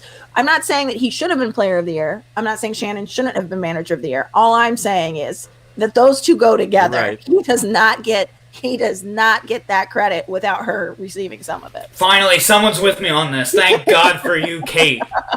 High five. All right, sorry to convince you. No, that's okay. So I'm actually not here kissing up or whatever. You can ask Soul, and I actually picked you guys as my team this year. Yeah, seriously. And the reason is, when you ask me what are the 4 players that I think are going to have the greatest potential to be comeback player of the year, they're all on your team. Alonso, right? DDR, David Del Rio, right? Paul Preston. And Jada. Jader. All of those. Jada Pinkett Smith. Yes, I'm so glad I got her. Jada Pinkett Smith. Yeah. All of those have the potential to be comeback player of the year. And I honestly, to me, I think Alonso, but any 4 of them could be. Yeah. So Yeah. what do you think they need, or each one of them needs to get over that hump? And Alonso is one of my favorite players. So I'm so glad you picked him. Alonso, I think the thing that you get with Alonso is just a true depth of knowledge. I do think and it's something I'm going to have to talk with him about when we do finally connect. I think Alonso is one of those, and I think there's a lot of incredible players that are like this. I think Ethan Irwin's another one that how they show up to the matches is like just what they have. They're not adding anything new. They're not figuring out, like, they're not spending extra time like worrying about, like, I don't know the Pixar wheel slice. I think they just show up as they are, and it's actually good enough. I mean, who can argue that Ethan Irwin's good enough? Whatever he has. Ethan Irwin maybe doesn't need to study, but I think somebody like Alonso, I do think there's going to have to be a little bit of, I think there is going to be a little bit of work to fill some of those holes. And I'm hoping that he's willing for that, but also he's somebody with a legitimate career. So I also am just so happy to have him on the team, whether or not we can go that extra mile with him and fill some of those gaps. Yeah, because I sort of look at it as like somebody explained COVID to me this way, but I use it now for players that if every player is a slice of Swiss cheese and there's the holes in the Swiss cheese, and then you put them with somebody else, you don't want the holes to match up. You want it to be that nothing can get through. So to me, I think, I don't know, for all I know, Riley and Alonso may have those same gaps. But I feel like you look at like a Ben Goddard and a Paul Preston, and I think they're impenetrable. I think that I do think that the holes get lessened with Riley and Alonso together. So for me, it would just be seeing if we can get Alonso in some of the team stuff with us. Some of these practices, some of these just because sometimes you get thrown a practice question that then you get asked, and it could even just help in that way. So I think he's just one of those players that like what you get is actually enough. You don't need to do anything else. But I think that would be like one way to really just to see if there's any, Alonso, look at all the wheel sizes. Tell me what's the one you're most uncomfortable on. Let's work on that. That sort of thing. Yeah. So out of those four, who's your pick? Who do you think? Paul Preston. Oh, sorry, Paul Preston. Paul Preston will be the comeback player of the year. Yeah, I don't think you win 0 matches in 2020, and then the amount that he's about to win in 2021, and aren't the comeback player of the year. Alonso won last year. Do you know what I mean? Like he did. Alonso doesn't have much to come back from. Paul has a lot to prove this season, and he is hungry. Oh, I'm excited. Yeah, so I got to buy a Den T-shirt. Yeah, Canada, we appreciate you coming in. Kate, we know we have you for one more question. We got one more question in the chat for you. I know it's dinner time. I know, and it's gonna be good. Canada, we'll get you back in for some singles later. Can't wait. It's gonna be fun. Some butts. Let's do it. Yeah, Canadian. Canadian. I also like that he's Canadian. That's and good. Last but certainly not least, coming on in with the final question of the night, it is Drunken Prayer. Bring them on in. Hey, Drunken Prayer. Hello. Hello. How are you? I'm doing good. How are you? Good. I don't think we've met before. I don't think so. No. Great. Okay. Maybe. I'm glad that I guessed all of those correctly tonight. I was just saying in private chat, I was like, if someone has a serious question, they could take in my spot if they wanted, seeing as you need to go. But I guess, seeing as I won't bother asking the serious question, I'll ask the stupid question. No, you ask whatever you want. I'm here for you. Well, since you and Brendan were talking about Muppets earlier on, I had a stupid question. If you could have any Muppet as a team member on your Schmoedown faction, which Muppet would you take? Gonzo? No question. Gonzo? Oh, well, that was easy.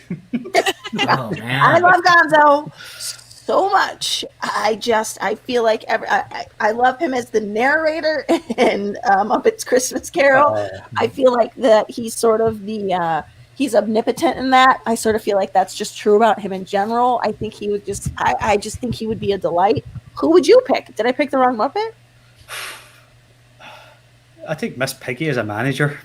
Oh, just to watch her do just to watch her My players are the best, and they will never ever be as good as Kirby, but they will be good players. Who saw that coming out of Colin? My word! Just see Miss Piggy fly kicking some of our managers in the face across the studio. It'd be brilliant. See, I'm looking at the den. I'm like, the only thing you missed out with Ben Bateman is that like rule stickler, the person who's like, actually, according to the precedent set in last year, and that's why you need Sam Eagle in there. You get him in there. That's gonna be your one player who's like, action. Colin, I can't do Muppet impressions. You got it. Wait, who do you want? Can you do Sam Eagle? Hold on, I got order back. I think Miss Piggy's back. I don't understand.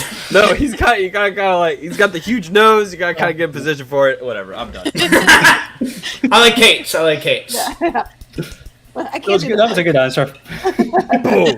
I can imagine if somebody said to Miss Piggy like, I don't think Jader's going to be this good this year. She'd be like, say that again to my face. Miss Piggy versus Shannon. You're right. I really miss By the way, not that this is important for anybody, but we have the original Great Muppet Caper board game. We played it the other day. You actually like one of the things you're trying to do is like to get the pictures in order of the events of the movie, but the other is to build the baseball diamond in pictures. We played it the other day, and it's I mean, 30, I'm 39 years old. I don't know, like, we're almost 39. However old it is, my parents had every single piece still. Wow. I was like, this is wild. My boys are going to be here for a month, and we're going to lose 4 of them. I guarantee you. So You buy games now, they don't even come with all the pieces. I know. I'm like, I got to hide this because that game is too precious. Well, Drunken Bird, dude, thank you so much for Drunken hanging out, Bird, buddy. thank We you. appreciate you. Well, so nice to meet you. It's always nice to get a second accent on the screen from the other side of the pot. We love it. It'd be so funny if Boggs is like, I didn't understand a word that man said. I understand him better than you guys, definitely. No, that guy. Oh, what do you mean there, partner? Well, Kate, we've understood you all night. This has just been so much fun. You are welcome back here anytime. Thank you. This is an open invitation. And any of your den mates, throw them on over. Let them know they can come hang out anytime. Yes, I love you, girls. Thank you for being here. Absolutely. Kate, any final words to anybody out there in Schmoeville that might, you think, you need to tell off if you need to. Uh-oh.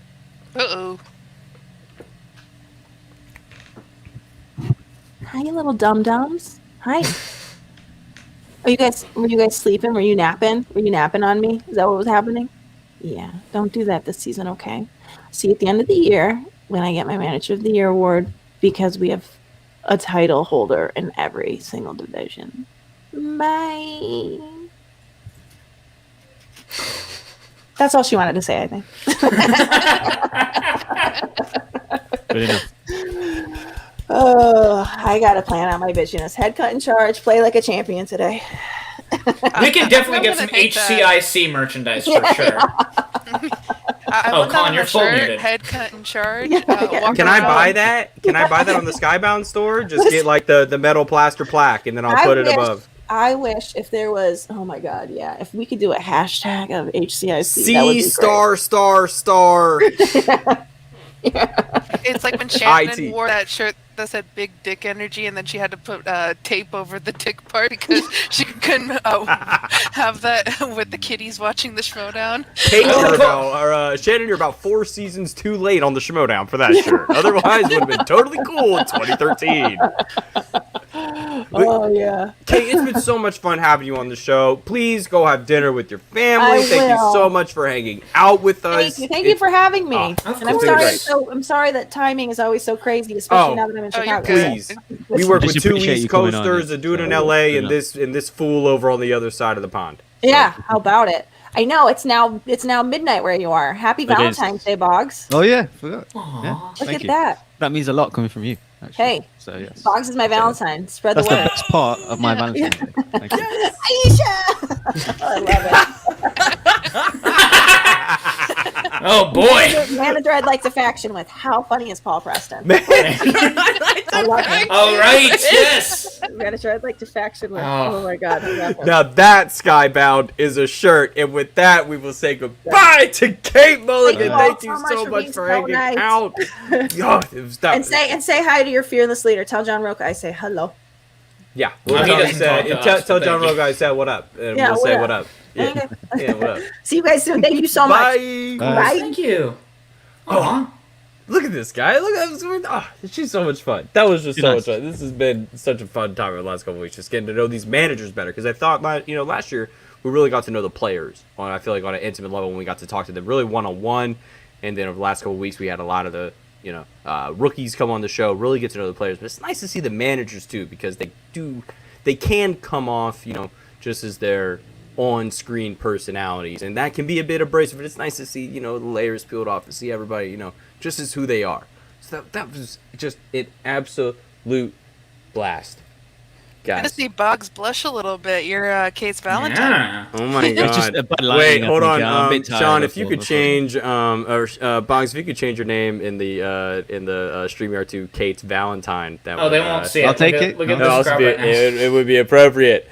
Guys, before we get to the Are You Smarter Than a Schmoedown host trivia portion, yeah, there were all the matches for the next 2 months. It felt like announced last week, or this past week, whatever, or last couple of days. And Christian was just on a roll. He was like, "Okay, I can announce all these things. Let's announce all these things." Boggs, what match was like, oh shit, I have to watch that now?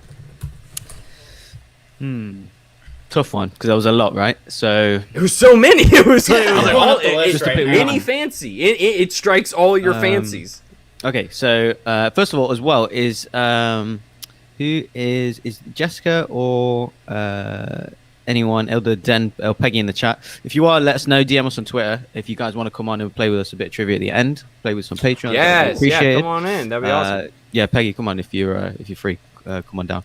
But yeah, I mean, I'm going to say Chance. I'm going to say Chance against the kid. Chance obviously being one of my favorite players, of course. Big friend of the show. It's coming on very soon. Teaser. But yeah, it's got to be Chance against the kid for me. But yeah, there's loads of big matches. It's hard to exactly pick one. But yeah, I mean, Chance is just pound for pound best player in the game for me. So against the kid, that's a good test for him in singles. We know that he's told us personally many times singles means the most to him. So he needs to kind of really nail it down there. A win against the kid will definitely cement that. And the kid, to me, is somebody that in years past is not who he goes up first in the season, right? Like this is I think this is the respect that the game is showing him back. That, he would get thrown up, and this is no offense to anybody when I say these names. This is about experience in the game and who they throw you up against. But like in years past, he'd have been thrown up against Jader Paramo in a first match, like a rookie or somebody coming off like one win, like a 1-win person. No, he is playing one of the former team's champion. Like he is playing a member of Shazam, somebody who's been in multiple two-time, multiple title matches. Like this is not anybody. So we are finally getting to see Chance brought up to another level. John, are you on like the hype train when it comes into some of these matches, or is there one of the ones announced this week that kind of snuck under the rug for you that was like, this kind of speaks to me? Yeah, I mean, one of the ones that did speak to me a little bit, it's not my most hype, but one of the ones I'm very excited to see is Video Drew versus Elliot Dewberry. All of us on this show were definitely like, hey, you guys really got to start giving Video Drew more respect. And then she showed up in that pay-per-view match, and then some of you finally got on the train. And so I'm very excited to see what she does, especially because Elliot Dewberry also did pretty well in his last match as well, going up against Josh McCouga and taking Josh all the way out, unfortunately. But I will say, not to sound like a shill for the network, but Liz Shannon Miller versus John Roca, someone who really, again, much like Video Drew, continuously proving people, hey, you guys gotta start giving me my respect, and just kept climbing up and up the ranks to be one of the people nominated for Best Singles Player of the Year, if I'm not mistaken. Yes. Versus John Roca, the newly motivated face of his whole faction, back on his heel steez. Like, that one is gonna be an exciting one for sure. And to be absolutely frank with every single person that's watching this, that is the worst matchup for John Roca. I need everyone to understand when it comes to what Christian Harloff could have done for scheduling, when lining John Roca up with someone like Liz Shannon Miller, who is coming off of a loss on a tournament run who you haven't seen since, you need to watch out. Oh, yeah. She is coming. This is not like she's already here. She showed I think it's probably, if you looked it up, that's probably the least amount of matches played to warrant a award nomination, and she in a season. And that was the performance that she put on in that singles tournament. And you need to watch out. Like, John Roca needs to be ready for this match because she's already ready. There's a difference. I think we talk about every aspect of the game on this show, whether it comes to character, whether it comes to skill as a trivia player. We look at everything. We are completely unbiased. Liz Shannon Miller does not bring some of the responsibility to the game that John Roca does, and that is something that in games past has been a detriment to the Outlaw. And if he can shed that and just embrace it, I think it's something that might be able to knock Liz off her game. This is a match that John would have an advantage in the studio, but right now, the ball is in Liz's court. Soul, is there any match to you that seems, a place you might want to spend a couple bucks on? Maybe a pay-per-view. You'd be like, ooh, that's not $5. That's free. It's exactly that one. It's John Roca versus Shannon Miller. As a Swag fan, Liz was on Swag last year. I have all love and faith in the world in Liz. You were saying it so correct, Colin. She is a force to be reckoned with. The knowledge that she has, the fact that she took Chance and Bibbs out, one right after the other in the singles tournament. She's gonna be a force for John Roca, and it's gonna be a tough match for him. And the fact too, we got John Roca as an undercard. An undercard. When's the last time that has happened?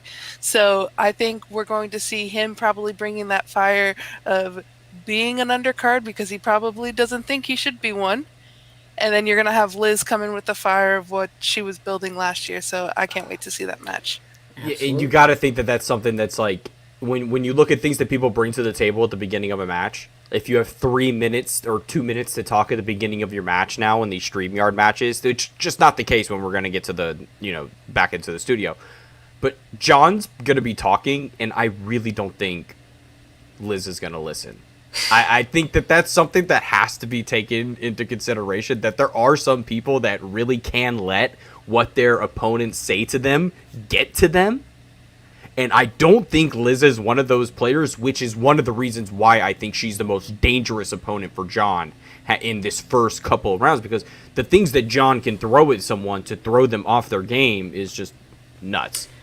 Well, I will say, if you out there at home are watching someone who feels like you have a lot of talk that you need to get off on the air, much like John Roca in his matches, one of the things you could do is join the Outlaw Nation Patreon. Obviously, you've seen a couple patrons popping in already. We're going to have a couple back for some trivia. So that's, a very fun way to kind of show what you know with us couple of goons up here as well. Or you could also send us a StreamYard. We're always very happy when folks do that. It's very kind of you to send us those Streamlabs. I called it StreamYard. Oopsie. You don't need to send me one now. You could just send it to them. Specify that it's not for John. I'll understand. At John Bar Tweets.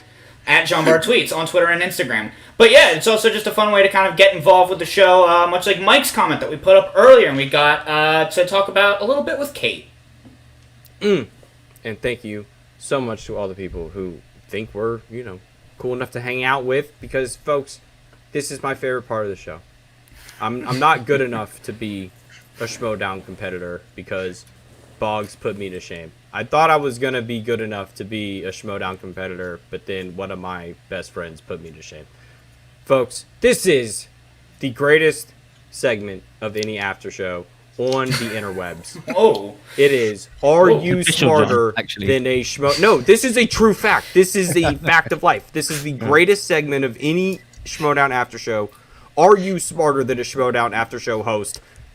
There's no graphic. Are you smarter than a Showdown? I'm just saying, we got Chris Anthony Lopez in the chat. We had Schmo Me the Money for a minute. I'm worried we're about to start some inner after show rivalries. I don't know if these are all my friends. These are my friends.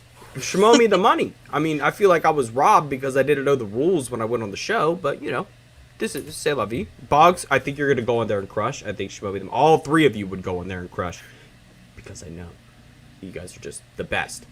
But Soul is usually just, I can't imagine doing all the things you do during the week, but also say, hey, I'm going to write some questions for these fools. So what? What do you got in store for us this week when it comes Strictly to... 5-pointers, I think so. It's got to be 5-pointers. They're actually 10-pointers, Bugs. Clearly.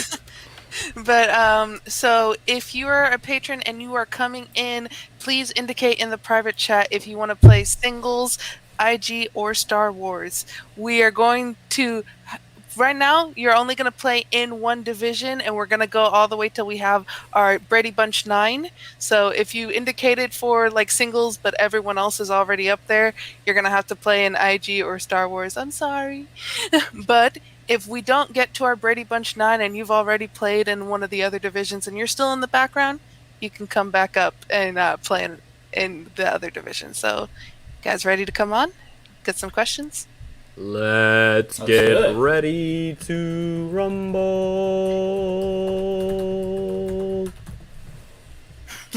So who's up, Sean? Who's coming in? And the starting lineup for the Ultimate Schmoedown Show After Show is Sean Barreto, Batting Oh, I'm not first, playing. number 2 for the New York Yankees. Number 2. Derek Jeter. Derek number Jeter. 2. Are we doing singles first? Is that what we're doing first? Singles first. Okay, That's my so warm-up, I know. because I don't really give a shit about it. Okay, I know. Well, okay. I know Reichel wants to do singles, so I'll bring Reichel in now.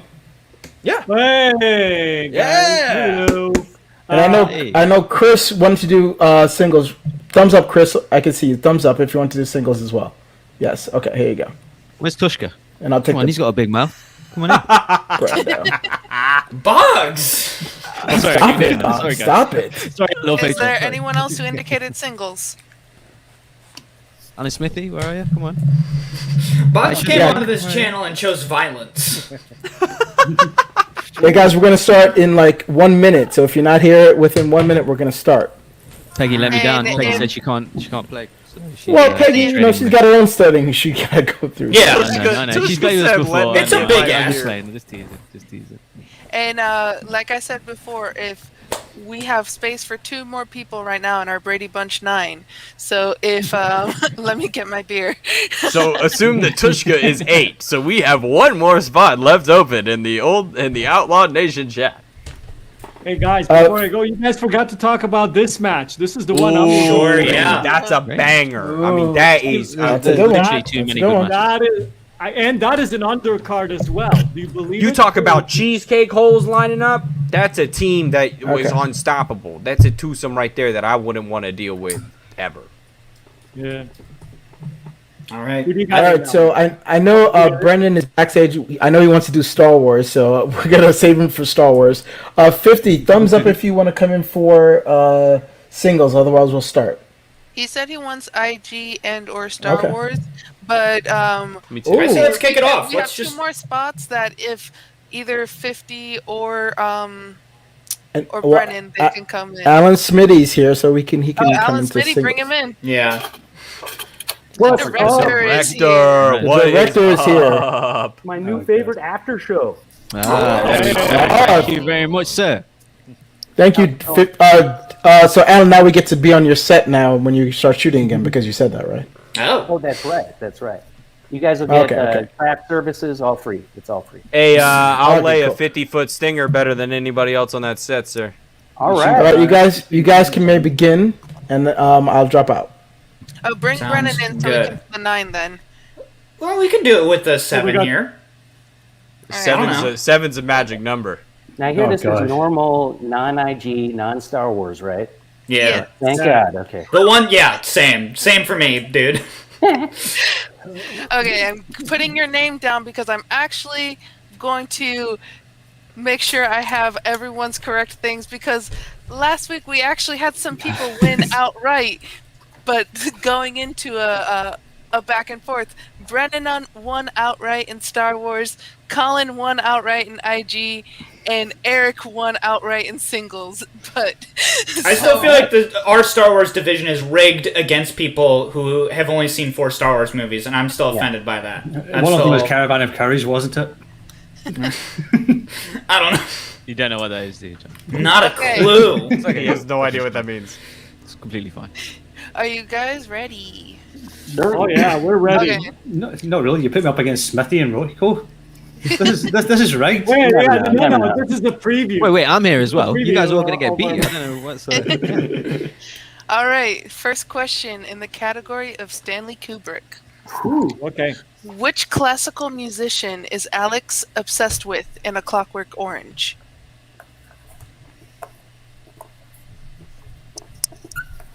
Answers in the chat, guys.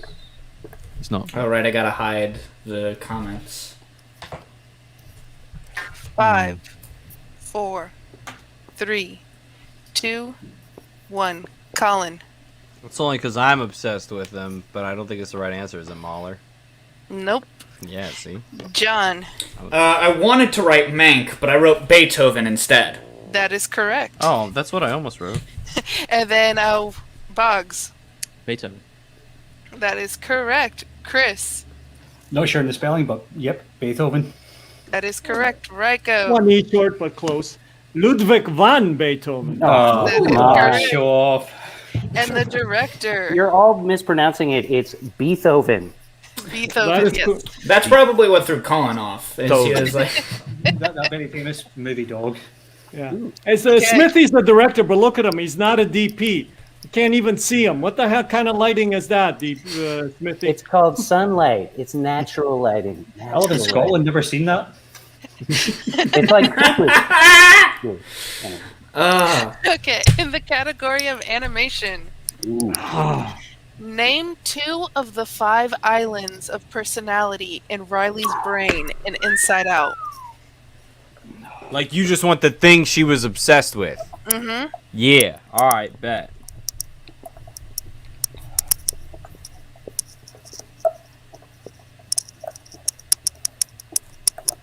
Five, 4, Repeat. 3. Do I get one? Yes. Yeah, okay. In the category of animation, name 2 of the 5 islands of personality in Riley's brain in Inside Out.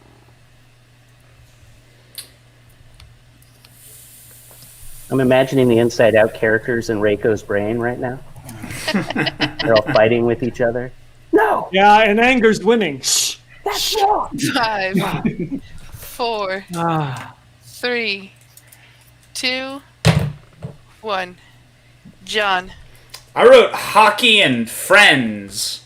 That is correct. Oh! Bugs. I don't know. I put childhood memory and mad at parents. It doesn't really make Incorrect. Chris. I don't know. Fantasy and family. You got one of them. Oh, Reiko. I think I got this one wrong. Hockey in Minnesota. You got one of them right, but that's incorrect. Director. I put Funland and hockey. You only got one of them, so John is the only one that Wait, got whoa. Recount. I didn't know Dan Aykroyd was in this picture. Hockey and family. That is correct. Hockey, no, that's right. The 5 islands are hockey, goofball, friend or friendship, honesty, and family. Honesty, that was the one I couldn't get. Friendship. Bing bong, bing Diesel bong. hates me now because I forgot family. Sucks. I just watched that like 2 weeks ago and I already For forgot. family. Okay. Vin Diesel wouldn't get that wrong. In the category of 80s. Ooh, I was alive then. Okay, let's Was go. not alive. I was born then. In the scroll for Spaceballs, what chapter does it start on? Oh shit. I'm gonna write a dirty joke. Forks. Fork balls. Is Tuska trying to get in the chat? Sean, can you speak to Tuska? See, he looks like he's struggling to 5, get in the studio. 4, Are you looking at the 3, comments box? 2, No, I mean he 1. DM'd me. This is a hard one. Chris. I don't know. Chapter 0. Incorrect. Reiko. Rick Moranis? You said actor, right? Incorrect. Chapter Rick Moranis. Sure. The director. I just put 10. You were so close. Incorrect. Oh. Colin. 11? Yeah, That is bankruptcy. Bankruptcy. And John. I wrote 69 and I'm not proud of it. And then Bugs. I said 3. I'll just guess random. So Colin's the only one that got that one right. I actually heard actor and not act. Oh. Okay. Spaceballs the musical. Spaceballs the trivia competition. In the category of romantic comedies. Yes. Okay. Ryan Reynolds plays Andrew Paxton in The Proposal. Who plays his grandmother Annie? Oh, yes, ma'am.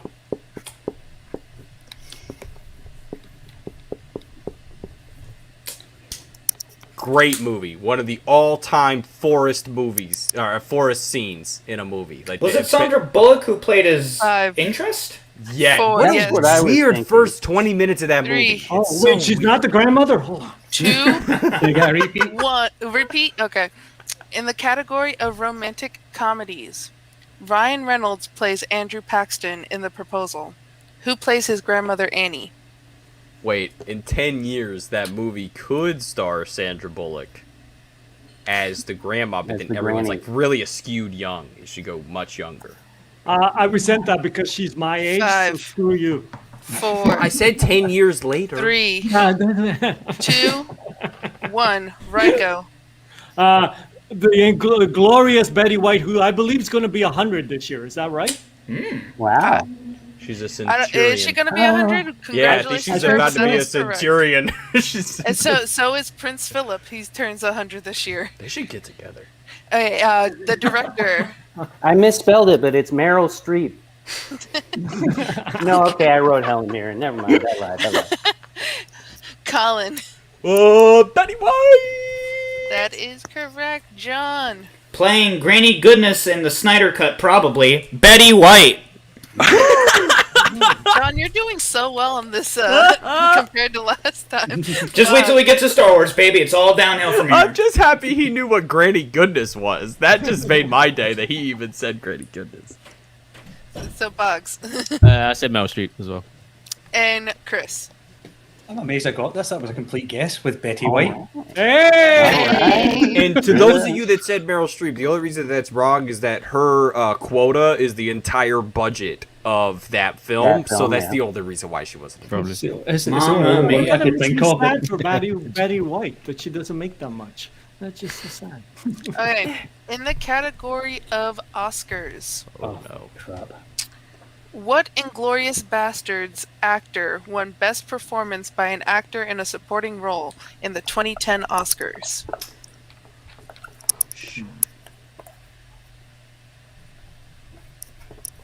Can you just repeat that just to make sure I understand? Yeah.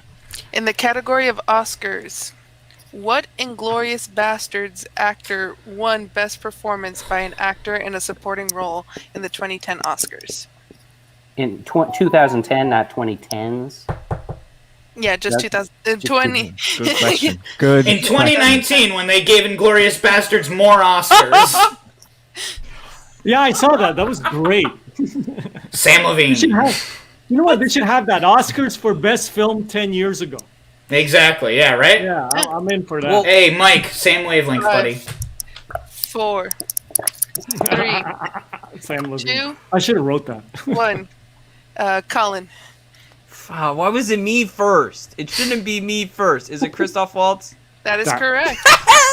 John. I also wrote Christoph Waltz. Ooh, that's a bingo! Christoph Waltz. Correct. Chris. Do you really want to see it? Yes. Brad Pitt, did you say? The Bear Jew.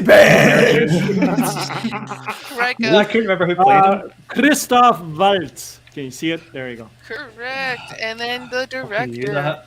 Christoph Waltz. That is correct. Where's the T? No, Reiko, no.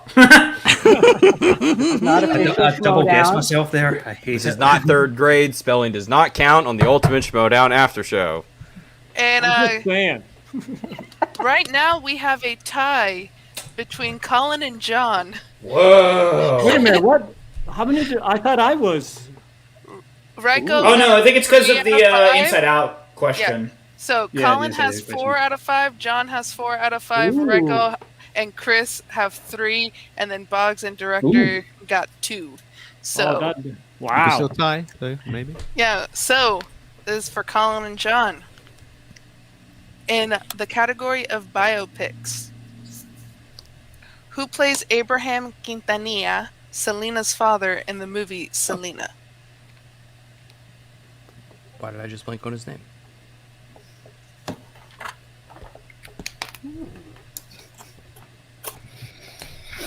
I know his name, but now I don't know it. 5, 4, 3. You're gonna need to repeat the question. In the category of biopics, who plays Abraham Quintanilla, Selena's father, in the movie Selena? This is one of those Oh my cultural God. blind spots that desperately needs to be filled. Oh my god, no, I know who it is, and now I'm very mad You're at talking myself. about 'cause the original, right? Yeah, the original. He Yeah, says the original gringos Muppet. love Mexican food. It's the one that's a movie. Jennifer Lopez. We do. Yeah, I Time. do love it. Oh, wait! 3, No. Write it fast. 2, 1. Yes! I was syllabling in my name. Yes! John, what answer did you? I mean, when Colin delivered that line, "Gringos love Mexican food," I just really wanted Christoph Waltz to say that line, but I don't think he did. Oh no, I got it. I went to Blade Runner. Edward James Olmos. No, no, is Colin it? won singles. Yes! I deserve to lose that. That's actually fair. Damn it! I wanted a tie. Lucky. All right, and we're now. Thank you guys for playing. Sean's gonna Thank take you guys for out. having us. Of course. Peace. Thanks for having us. Yeah. You guys. Hey guys, if you don't mind, just leaving the studio so we can let other people in who want to play Star Wars and IG, if you don't mind. Please. All right, here's where I completely. Yeah, there's biff the it. door. That's what Sean said. There's the door. You know where it is. So the Welcome next back. thing is IG. So any IG players, please come in as quickly as possible. And we're definitely getting Brennan in this one, right? Hopefully. Brennan wants to play Star Wars. Oh, sure. Oh, but he can play IG as well. Hey.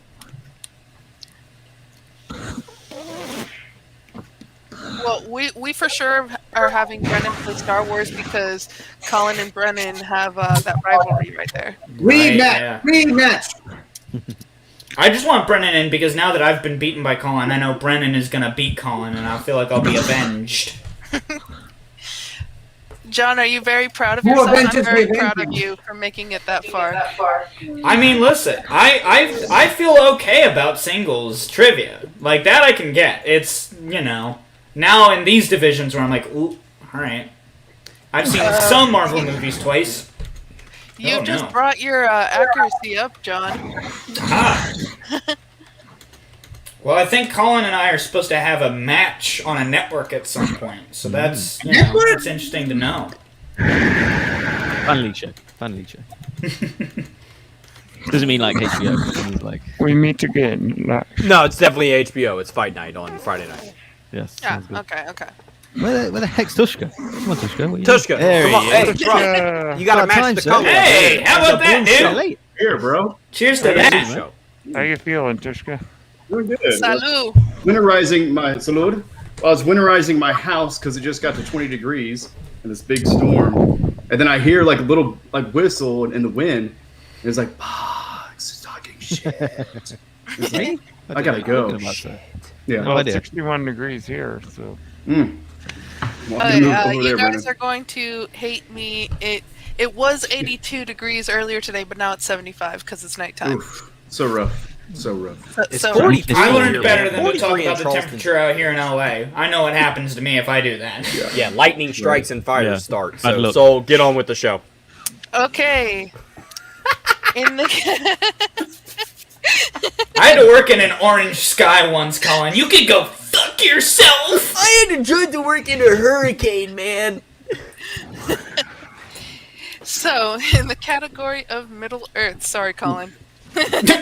Oh yeah, I got my board. Which, by the way, I wanted to do singles, but You were I'm not too good late at. I'm not for that that. good at IG. Yeah, I'm so sorry. It wasn't my fault at all. It was just a coincidence. Sorry. Make up for it next week. Tushka's wondering why he's So, muted. category of Middle Earth. What birthday was Bilbo celebrating in Fellowship of the Rings? Correction, Fellowship of the Ring. Oh. I quit. Would you like to challenge that? Brennan already No. beat Colin. 5, I 4, watch these movies like 3, once every month. 2, 1. Colin. We're going to my 11th birthday. I spelled 11th. Come on. What are we doing here? 111th. I spelled 11th birthday. Get out of here. This is 111th birthday. You know what? I'm gonna take it. Sure. I'll take it. Colin knew John. what he was saying. I wrote 110. I literally quoted the cock. film. You're so close, John. Bugs. No, say 200. I'll just guess. Brennan. I'm sorry. 111. I should have went to Brennan first. I apologize for that. 11. No, Brennan knew it. He knew the right movie. 111st or 111. Yeah. 50. I had 107. I was confusing it with the ant from Harry Potter. And Tishka. 140th ish. So Ish. I think the ish is I like think 30 the ish years. wins him a point. Yeah. We can give him 0.33, right? To be fair, though, Yeah. 0.33. he was like Okay. 134. Let's give him Colin's point. Which is Give him not Colin's bad. point. Yeah. He's got too many. Right? They're In the halflings in the Shire, anyways. It should be half a point. In the category of mixed bag, who plays Queen Gorgo in 300 and 300 Rise of an Empire? Oh, great. Is that her name? Oh, I know this. I think. That is her name. Queen Gorgo. I think I know this.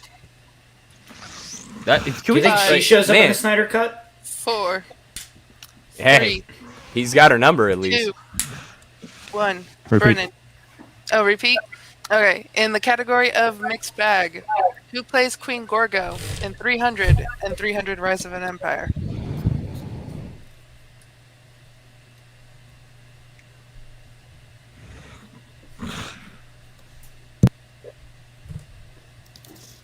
Five, 4, 3, 2, 1.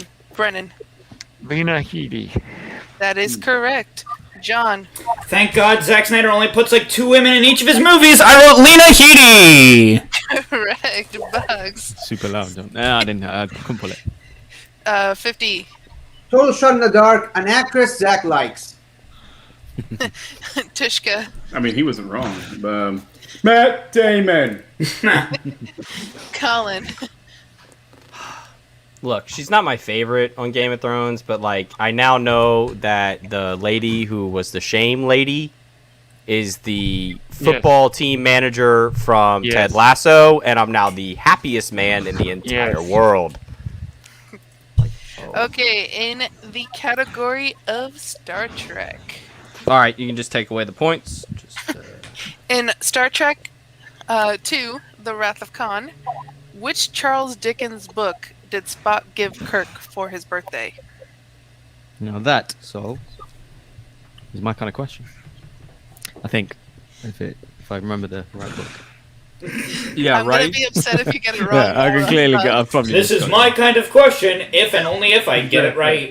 Yeah, if it's not my kind of question, then bah I'm humbug. so sorry I Then it's was just my loud, fault. gang. I had to hover over my mic to show my work. It made like a wind tunnel. 3, Of 2, That literally hurts. Brennan. It was the best of times, it was the worst of times. A Tale of Two Cities. That is correct. Boggs. I didn't get it. What is the question? I thought maybe Dick, man. Oh my god. 50. I went with the other book I know, Oliver Twist. Tushka. I couldn't get. I mean, even though it was Wrath of Khan, I couldn't get Patrick Stewart out of my head. Christmas Carol. And then Colin. Great Expectations. Nope. John. Oh, Boggs, buddy. It's A Tale of Two Cities, dude. I didn't even watch that movie. Did you just say Boggs? I've only seen it like 20. You haven't 30, seen 40 Star times. Trek 2? I haven't seen a single dang one of them. They're really I'm good. going to be Well, surprised. I From a think certain point John of is view, going but- to end Star up Trek 2 is really good. much better today than last week. Star Trek 2 and Star Trek 4 Kind of are like really good. amazing. How 6, much man. better. Star Trek 6. Have you And been 6. studying, John? And 6. No.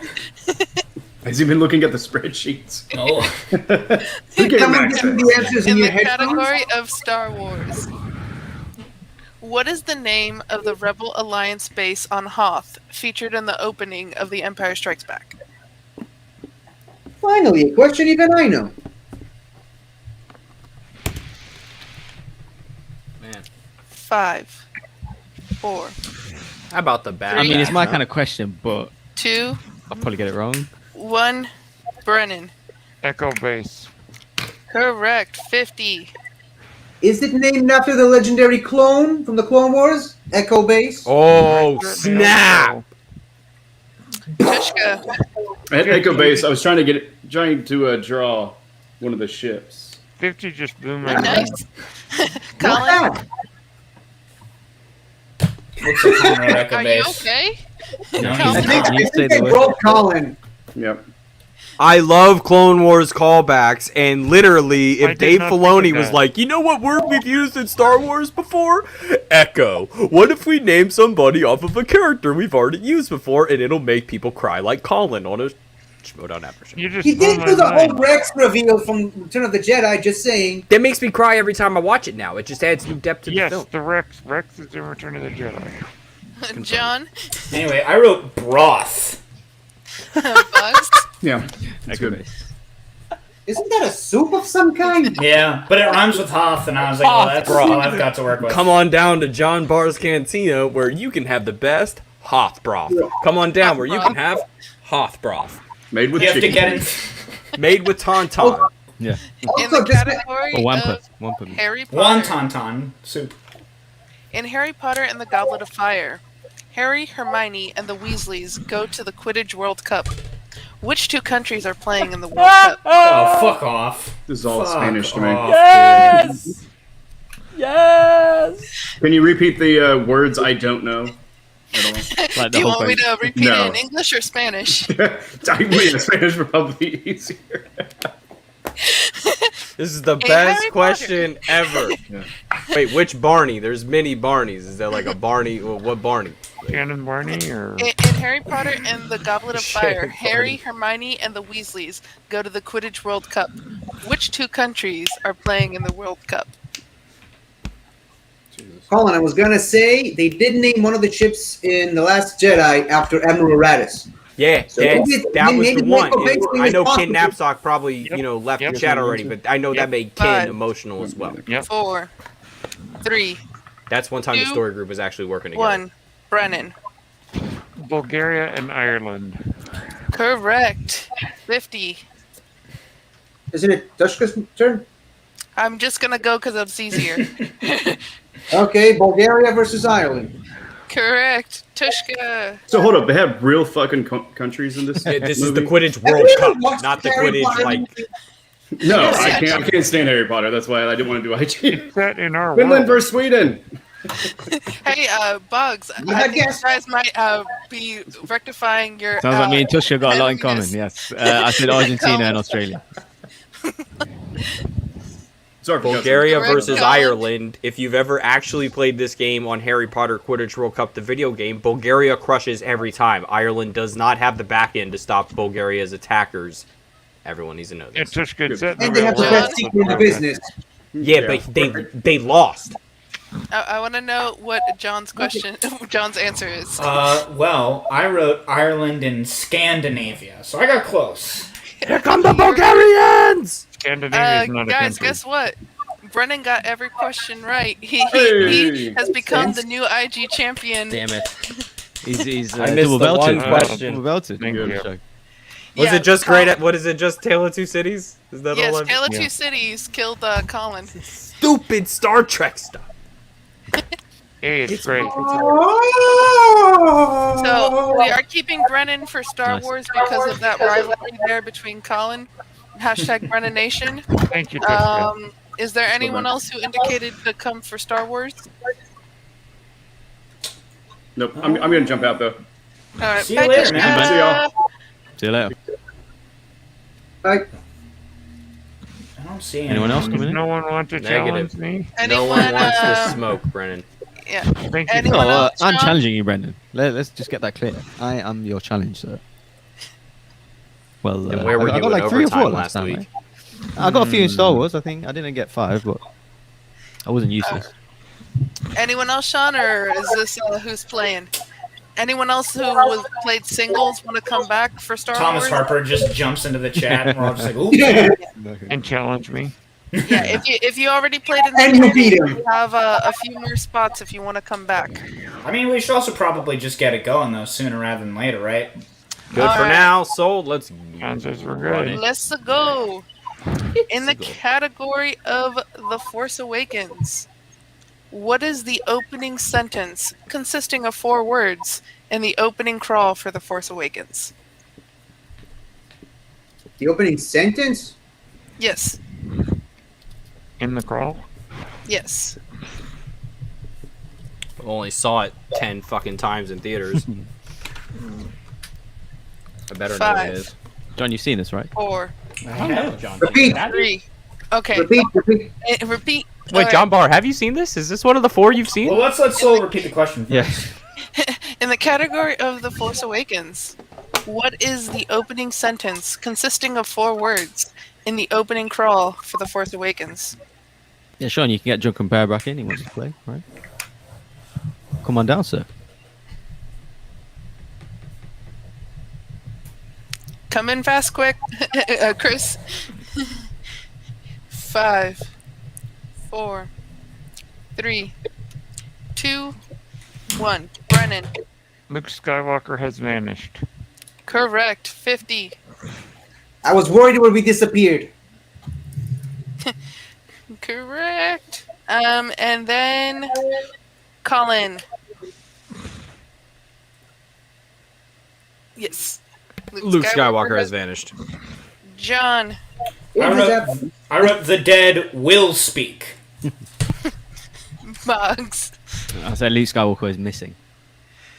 So close. Yeah. And then, did you get it in time, Chris? Oh, We're not going to be able to tell. Oh dear. Oh dear. Oh, sorry. Go on, Microphone Nick. was turned down. Did you get it in time, Chris? No, I was too busy trying to find my whiteboard. It was right next to you But beforehand. did you know it? Did you know Threw it? it against the across You the want to room. give it a standalone question just for Chris? Did you know it, That's Chris? fair. Yeah, to Sure, be here fair. you go. Hey, Chris, what Star Wars movie did I see on my birthday? Oh, 2 seconds. I've got the stream running and. I'll give an extra question if needed be at the end. In the category of Solo, a Star Wars story. Oh, yeah. How long did Han Solo serve in the Imperial Army before abandoning it to join Beckett's crew? Oh, man. It's some random fucking number.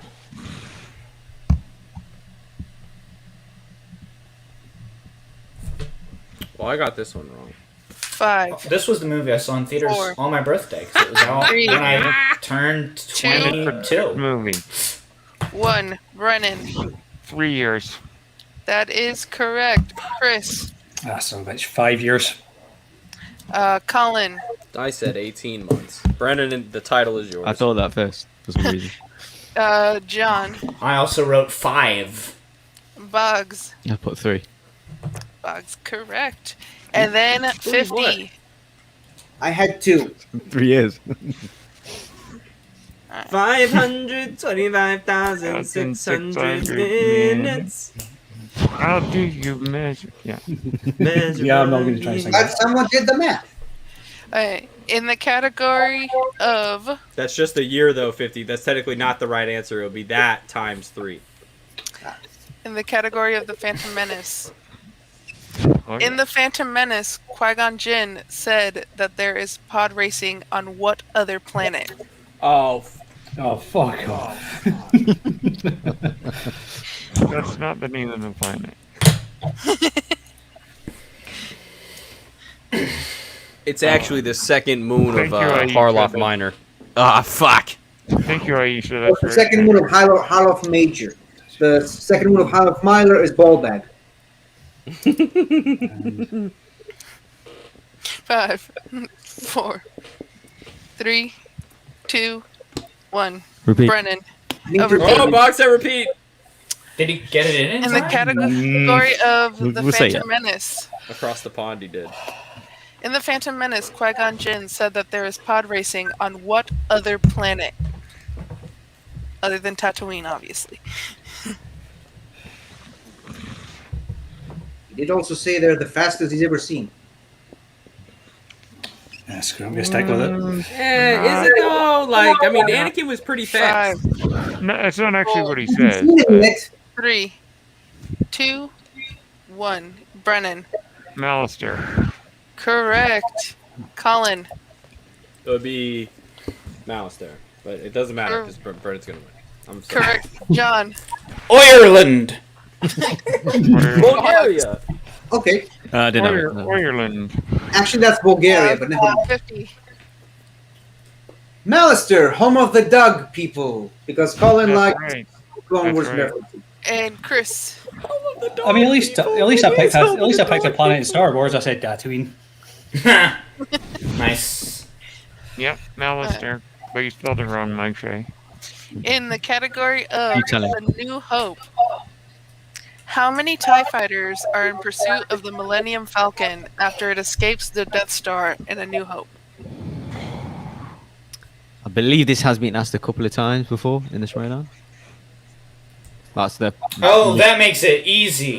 So you should know the answer. I'm saying that I've probably got it wrong. So. Oh, and A New Hope. You know when you just feel like you know, but you don't know? Yeah, This it's like is that. it. Oh, bugger. 3, I've got this wrong. 2, I think 50 You needs wanna a repeat. repeat? 50. You wanna- Come on. 1. No. Brennan. 4. Correct. John. I wrote 3. Bugs. 4, baby. Correct. 50. I'm pretty sure there were 3 in the Family Guy episode. Just saying. Ah. Chris. Also 3. You know, I wasn't Colin. very. Where was the fourth one? I will Is that confess, is that Vader? Is What's Vader? up, Brennan? No. I didn't write the. I'll the confess full- to those listening. There was Vader plus 2. For sure. Oh, really, Brennan? Ooh. Vader wasn't missing in that. Shooting from the hip, dude. I like it. Yeah. 1, 2, 3, 4. Okay. In the Yeah, category and no, of. Darth Vader TIE Fighter was not one of them. Maintaining my good 0% in Star Wars. Well done. Yeah, maintaining the 0 in Star Wars. Hey, you might get this one, Chris. In the category of heroes and villains, Oh yeah. what actor physically played Darth Maul in both The Phantom Menace and Solo: A Star Wars Story? Ooh. Yes, I know this because I have met him in person. Oh. Ooh, awesome. Where'd you meet him? Edinburgh. He was coming back from martial arts class, and my mate went, "That's Okay. Darth Maul." You just saw him in the street, as in? Yeah, just 5. passing by him. My mate recognised him because he was also 4. Toad in X-Men. Yes. 3, 2, Oh yeah. 1. Brennan. Ray Park. Correct. Boggs. Ray Park? Correct. 50. Is it Ray Park with an E or with an A? I believe it's A. Park. Ray is A. Yeah, Ray A. Park A. Chris. I wrote an E. Yep, Ray Park. Correct. Colin. John? Correct. What did And you John. say? I wrote Sam Witwer. I was so close to being Ray That's a good Park. guess. Well, we only I have guess You're two. half right. You're half right. That's a fair guess. I'm That gonna is a tell you fair right guess. now. I was going to tell you right now. Sam Witwer voicing him was what, and the work they did on Clone Wars and Rebels made that character even way better. Yeah.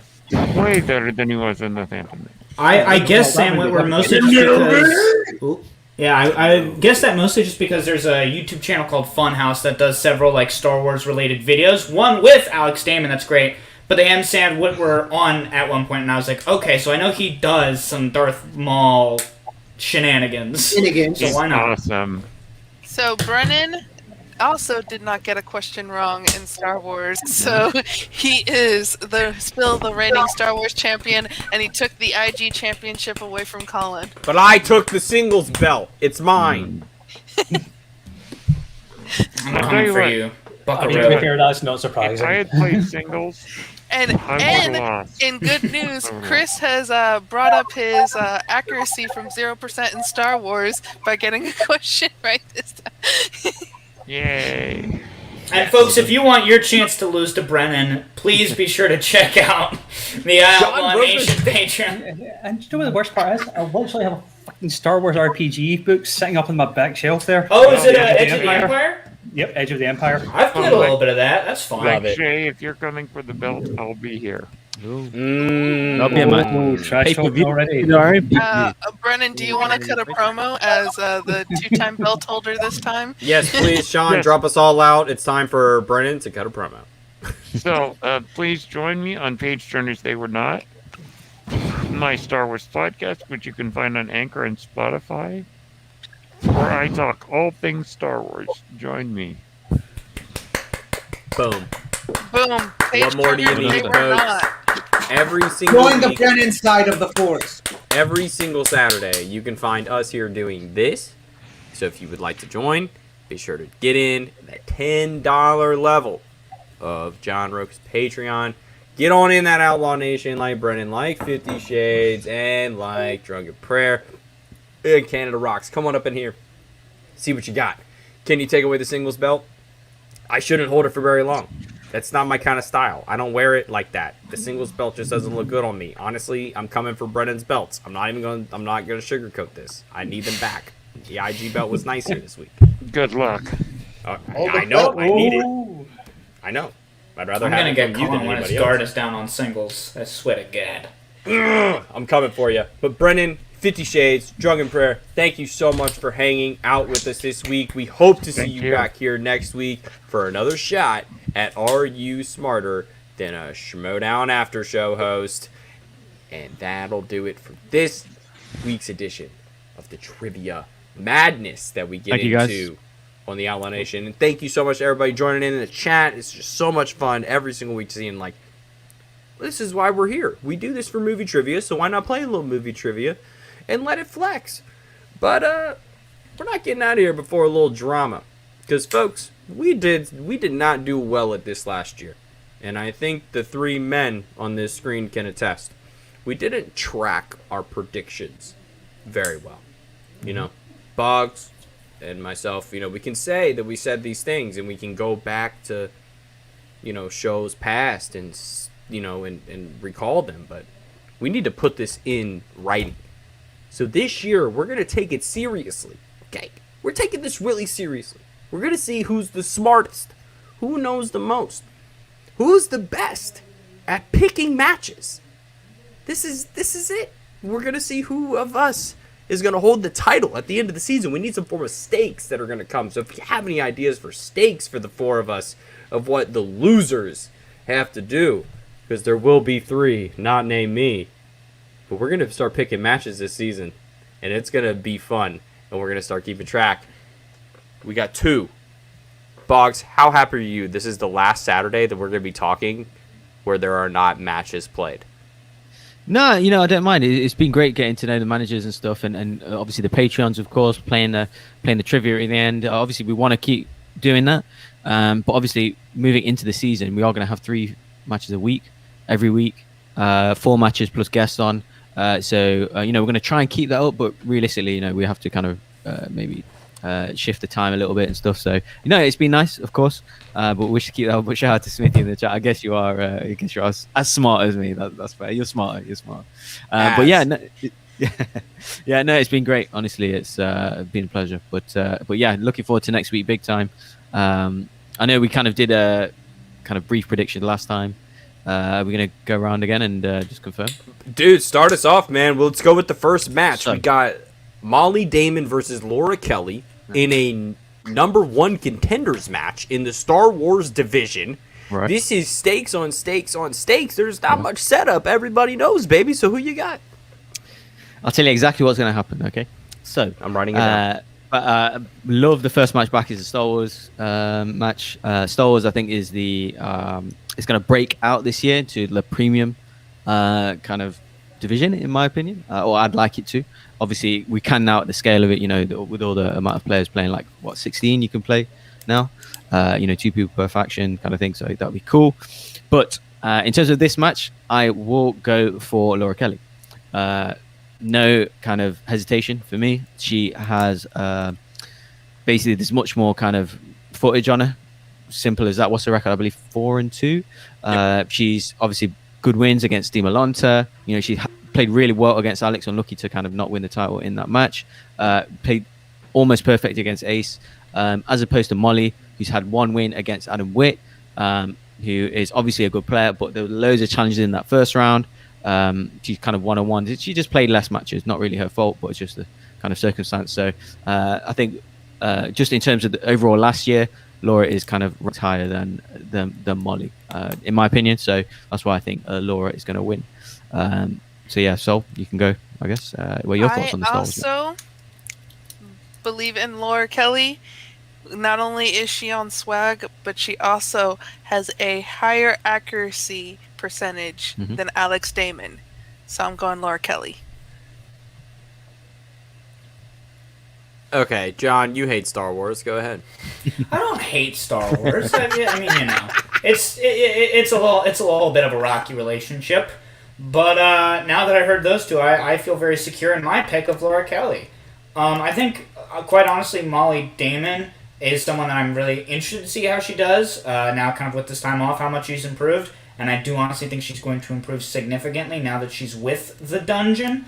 So I think we're definitely going to be seeing a more dangerous Molly Damon as the year goes on. But I think at the start of the season, just again with how strong Laura Kelly was already, and then only kind of just going from like the number 1 faction of last year to the number 2 faction of last year, like those are 2 very good managers. I'm going Laura Kelly. Well, leaves me. And if I want to win points this week, I'm picking Molly Damon. I'm either going up 1 or down 3. Because Molly Damon, and I will say this, she came on to the Schmoedown space pretty hot, right? Like, it was just, oh, Molly's a Star Wars player now. Bam.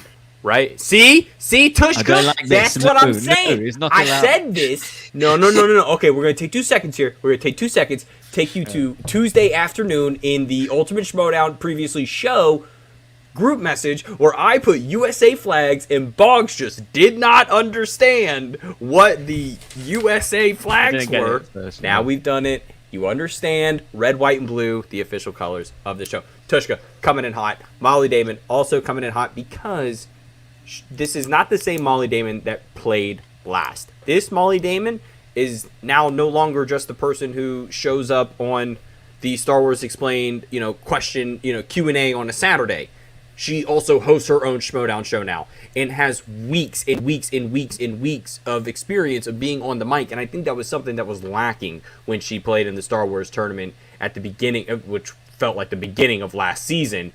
So now there's a different Molly Damon. Seasoned, that's my pick. Second match, throwing it down to Soul. Whoa. Sean!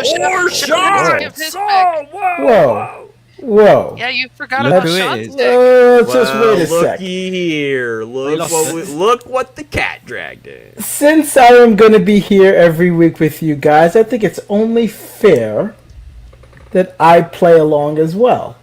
I like the Schmoedown just as much as you guys do. I figure, why not I see if I can, when I beat all of you in all these picks. So, my pick will be Laura Kelly as well. I think she's hung. I mean, that's not going on too much of a limb. I beat all of you but Colin. Well, no, I'll beat you all, including you, Colin. I just think Laura Kelly is hungrier. I think Molly Damon is going to be a force to be reckoned with in this division, but just not in this match. I got Laura Kelly. Yeah, unfortunately, I am really just banking on the belt, the idea of the belt just moving sides of the bedstand. I just can't get over that, and I need to see it, and I have to root for it. That brings us to a match that since the last time we've had matches, this has just been the most hype match. I think, Boggs, you would agree with me. I'm going to throw it to you first because this is it. This is Chandru's greatest test. And I will say that with all due respect to the Kevin Smets that he played last year, but that match was not, and I know Kevin would say this, his best punch, right, towards knocking off the current holder. Mara is a different animal. It's a different breed of Schmoedown competitor. How is your boy going to hold up to the pressure? Because there's a lot. First of all, everyone in the chat, put who you guys are picking as well, and what you guys think of our takes. Secondly, we have a guest next week. Are we? Okay, just checking. Okay, so my pick. Anyway, yeah. Chloe thought he already said it. Yeah. No, I don't know. Yeah. Anyway. But yeah, the pick will definitely, no hesitation in my mind, will be Chandru Dandapani to retain the title for the second time. I think, to be honest, I believe with Mara there is a lot of people pick on personality because she is like a really Dry. beloved person. No, just beloved person in the game. I just thought you meant in basically. terms of the comparing them. Sorry. Yeah, just like a beloved person in the game. So like they kind of ignore the kind of others, like the actual reality of the situation. Like she hasn't played in 2 years. I can't logically pick someone who hasn't played in 2 years against the best Inner Geekdom player in the game right now. So that's why I'm picking Chanju. You know, I think she hasn't played a digital match. She hasn't played a 5-rounder. The speed round. You know, she can practice as much as she likes, but playing under the lights when Christian and Mark are there, you know, with Chanju dressing up, you know, doing, you know, his thing, challenging every single letter that you write. It's a completely different scenario. You can't replicate that. And I just personally can't see it happening. Someone coming off a 2-year layoff. So I'm definitely picking Chanju, potentially even by TKO. Yeah, I think he's gonna win big. So maybe she could, because you know she's one of the top contenders, on like ability and stuff. But I feel like she's not ready yet. Like I think she needs a couple of matches. Maybe if she played in a tournament, then she'd be ready. Like right now, like based on how we played against Smets and Chanju, Chance and Smets, I think like Chance and Mike are the only ones that can stop him currently. But yeah, we'll see. But yeah, definitely picking Chanju, no doubt for me. Sean, switch it up. Throw it over to you, man. It like I know we've had, you know, Shoju's come on the show twice. Good friend of the show. Mara, like Boggs says, a bit spaced. Like, what are you, you know, calculating here? What is your X factor in this match? I mean, I think I have very, very similar feelings about this match than Boggs does. The fact that Mara hasn't played in several years. She hasn't played a digital match. She hasn't been in a digital 5-round match. So even though she's been probably training with Dan for Inner Geekdom herself and training him for Inner Geekdom, it'll be hard for me to envision, not that she can't do it, it's just hard for me to envision seeing her coming back from a 2-year layoff and beating the champ. Mm-hmm. And I think Chanju has a chance this year, if he defends it a couple more times, to put it to rest that he's the best IG player. I think Kevin Smets will have something to say about that when he returns. But for now, it'd be hard. I find it very hard to see Mara winning. Would I be 100% shocked if she won? No, because she's a great player. If she didn't take the time off, maybe I could have more faith in her winning. But unfortunately, because of that and the fact Chandra's just on a roll, I have to pick Chandra. I agree with Boggs. It's definitely the old school versus the new school. Sol, I'll throw it over to you. Which class are you taking? They said everything I was going to say, so swag, drip, drip, Chandra Tanapani. Boom. Short, sweet, to the point. John Barr, what you got? Well, I'm going to be a little bit of the Colin for this match that Colin was for the last one. I am picking Mara Knopek. I totally hear what all of y'all are saying. I think, you know, you're completely right that Chandra is making a case to be one of the strongest all-timers when it comes to Inner Geekdom, if not the number one. But, you know, you talk a little bit about how, like, you know, Mara is coming off of a 2-year gap, hasn't had a lot of experience. I'm like, well, I don't think she had played a single match when she went into the IG tournament and beat Rachel Cushing and went 1-1 against Mike Kalinowski, who at that point was kind of looking like one of the, like, I mean, both Rachel and Mike were the then, like, 2 all-time, like, paragons of Inner Geekdom, and she wound up beating them both. And, you know, especially when you look at Chandra, who has had an amazing kind of come-up, starting off a little bit rockier in Inner Geekdom, and then getting to the place where he is, I just kind of have to go, like, well, by that logic, if you look at how strong Mara was when she was active, and then kind of apply, like, oh, maybe she has been kind of grinding and kind of thinking about how much stronger she's gotten, like, especially with Dan and with Kevin, like, I definitely don't think it's going to be TKO, like Boggs was saying. I think this is going to be a close match, but I am going to be taking a little bit of a roll of the dice, and I'm going to be saying Mara. Yeah, less of a roll of a dice here, and I know you think it might just be a thing of chance, but I think there's stats to back it up. I think Mara is somebody who has come in before time and time again, knows exactly where she is each time. She's played this game under every single circumstance. She's done it in a live event. She's done it under, you know, feeling just dead. Like, before COVID-19 was COVID-19, the girl was out there feeling like she was under a plague. We would not have had her in the studio playing that match feeling that bad. And she beat the great Rachel Cushing. This is somebody who has done things on every level of the game except the digital plane, and am not going to do what I did last year and short folks because of their lack of experience. I think that is unfair to their trivia knowledge. I think Mara is somebody who has proven time and time again that this is a sphere of the Schmoedown that she knows. She knows it. And there's a difference between, like this is something where she doesn't have to...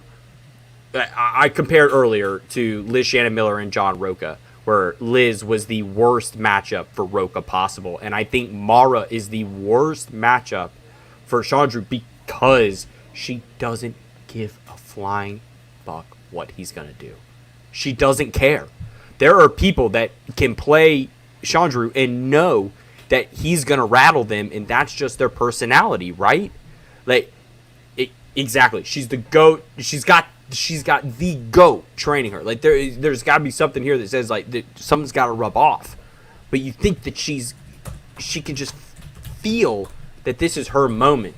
She's been waiting for this. She's been waiting to come back, and this is her chance to show that the old Schmoedown is not to be forgotten.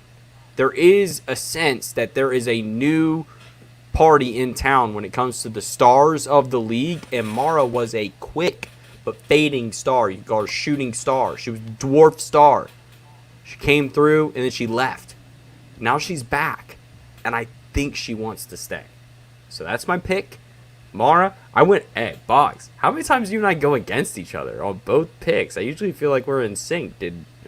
Are we good? It's because right? I'm here. First game. I'm here. He's switched sides. That's it. But because look at the titles on the bottom. He's on the one side. You're on the other side. So you guys are separated. True. That's true. Well, so we have one more picks. What we got to do faction picks for the year. We got to keep track of that too. So anyone take got a theirs sec. right off the bat? Anybody ready? Yeah. Swag, drip, drip. Soul ready. Swag, go. Wow. You know, I Soul, such a surprise, Soul. Such a surprise. Yeah, don't be on brand. Who could have foreseen this? You know, I got real antsy about this, because there's a lot of factors to consider. You want a faction that's got some, proven all-timers, but you can't go with a faction only because of the all-timers, because then you get a Finstock exchange last year. I also don't feel super comfortable going with a team that's, super rookie-heavy, because I'm just I just don't have the information that a lot of these managers have to be able to say, oh, definitely these rookies are going to be the ones. You also got to look at, the factions last year, how everybody did, how much of that faction is stuck around. It's so many things to consider. I was leaning towards Korruption at one point, being kind of last year's champs with a lot of the same people. I was leaning towards the Den at one point, but, I'm kind of going off of gut feeling here, and I gotta go with the Dungeon. Damn it! I gotta go with the Dungeon. Because they've got Dan, they've got Mara, who I think can really surprise. I think Ben and Robert specifically are going to be really hungry. Video Drew is, I think, one of the most underrated players, and I think especially looking at how good she did last year, I think she's going to kind of have a similar year that Eric did last year, where it's oh no, legitimate threat here. People really have to start taking seriously. I'm kind of going off vibes a little bit, but vibe check says Dungeon for me. Sean, who you got? This is a tough. This is tough. I mean, you want your job, right? It feels like your job would imply that you should pick the exchange. No, I can say whatever I want. Roka doesn't tell me what to do. So, but I will say this though. I think the exchange is going to surprise some people. I think people came out of the draft thinking what the hell are they going to do? But hearing John talk about and hearing from the Barbarian, specifically those two guys about their process of how they went through everything, I don't think it's going to be a surprise if they're going to really, really contend for the title this year. But with that being said, I'm going to have to agree with John Barr and say I think the Den, based off, I think they can go from worst to first. John Barr said the Dungeon. Well, no, I did give the Den there, dude. Oh, I'm sorry. Yeah, I meant the Dungeon. I'm sorry. I said no, he said the Den first. Mark him out for the Den. He said the Den. No. I meant the Dungeon. The Dungeon. Final answer. Dungeon Final. Can I he think they're be going to go that from much worst of to a first. fan of the dungeon if he's mispronouncing their name? Whoa. Well, no, hey, we just had Kate on. So then Your first time coming on camera, and this is what you do. And you guys know the it's only not my way to first see time on that. camera. You guys know the only way that you're a real fan. Like, I know this year. How you know you're a real fan of these teams? Buy the fucking phone case. Are you a fan of this team? Buy the phone case. Go on the Schmoedown store. Go on the Skybound store and buy the phone case and support these teams. I got an order on the stickers. I got stickers coming in for every team. I'll buy a sticker. I'm only buying one phone case, but I haven't bought the phone case yet. I haven't made that decision. Boggs, whose phone case are you buying? The truth is, I mean, I'm gonna make a pick, but I actually don't know. Like, there's It's so too many. early. Yeah, there's two, and the main thing for me is there's so many rookies. Like, we don't know how they're gonna play. You know, we don't know under the lights on the day how they're gonna play. Like, their commitment, you know, all that stuff. Like, we've got no idea. So, I think if it was like last year, I think I could make a pick. This year, I've got no idea. But I'm gonna go with underdog, because I think that's just more fun to do, rather than picking like the most obvious ones. But I'm gonna go with, and because you should never doubt Jeff Schneider, I'm gonna go with Rockstars. I'm gonna go Rockstars. That's the not stars, what you that mean? was, The first of all. stars. The stars. Mark Boggs down for the Rockstars. Mark Boggs down for the Rockstars. Anyone can make a mistake. See, Boggs is gonna get 0 points, and I'm gonna love it. Yeah. Just Jeff obviously in teams and singles, Alex in Star Wars as well, and in Agito, and Brandon Hanna. They're just looking pretty solid there on them fronts. I'm not sure about the other players at the bottom page, the Barstool guys, and they've got a few more I'm not sure about, but they are quite top heavy, and I can sense how much Jeff wants it this year. It's hard to write off Korruption, but Korruption, for me, being a football guy, it's always harder to retain a title than it is to win. Different motivations, and your hunger isn't as there, especially the champ. It's always when you're on top, it's always kind of harder to the people climbing that mountain is always they're more hungry, and they're kind of willing to go work that extra hour or whatever the case is. So I don't believe Korruption will defend again. So yeah, I don't know. I want to say Finstock as well, just to go out there, but I'll stick with the Rockstars just because of Jeff. Really.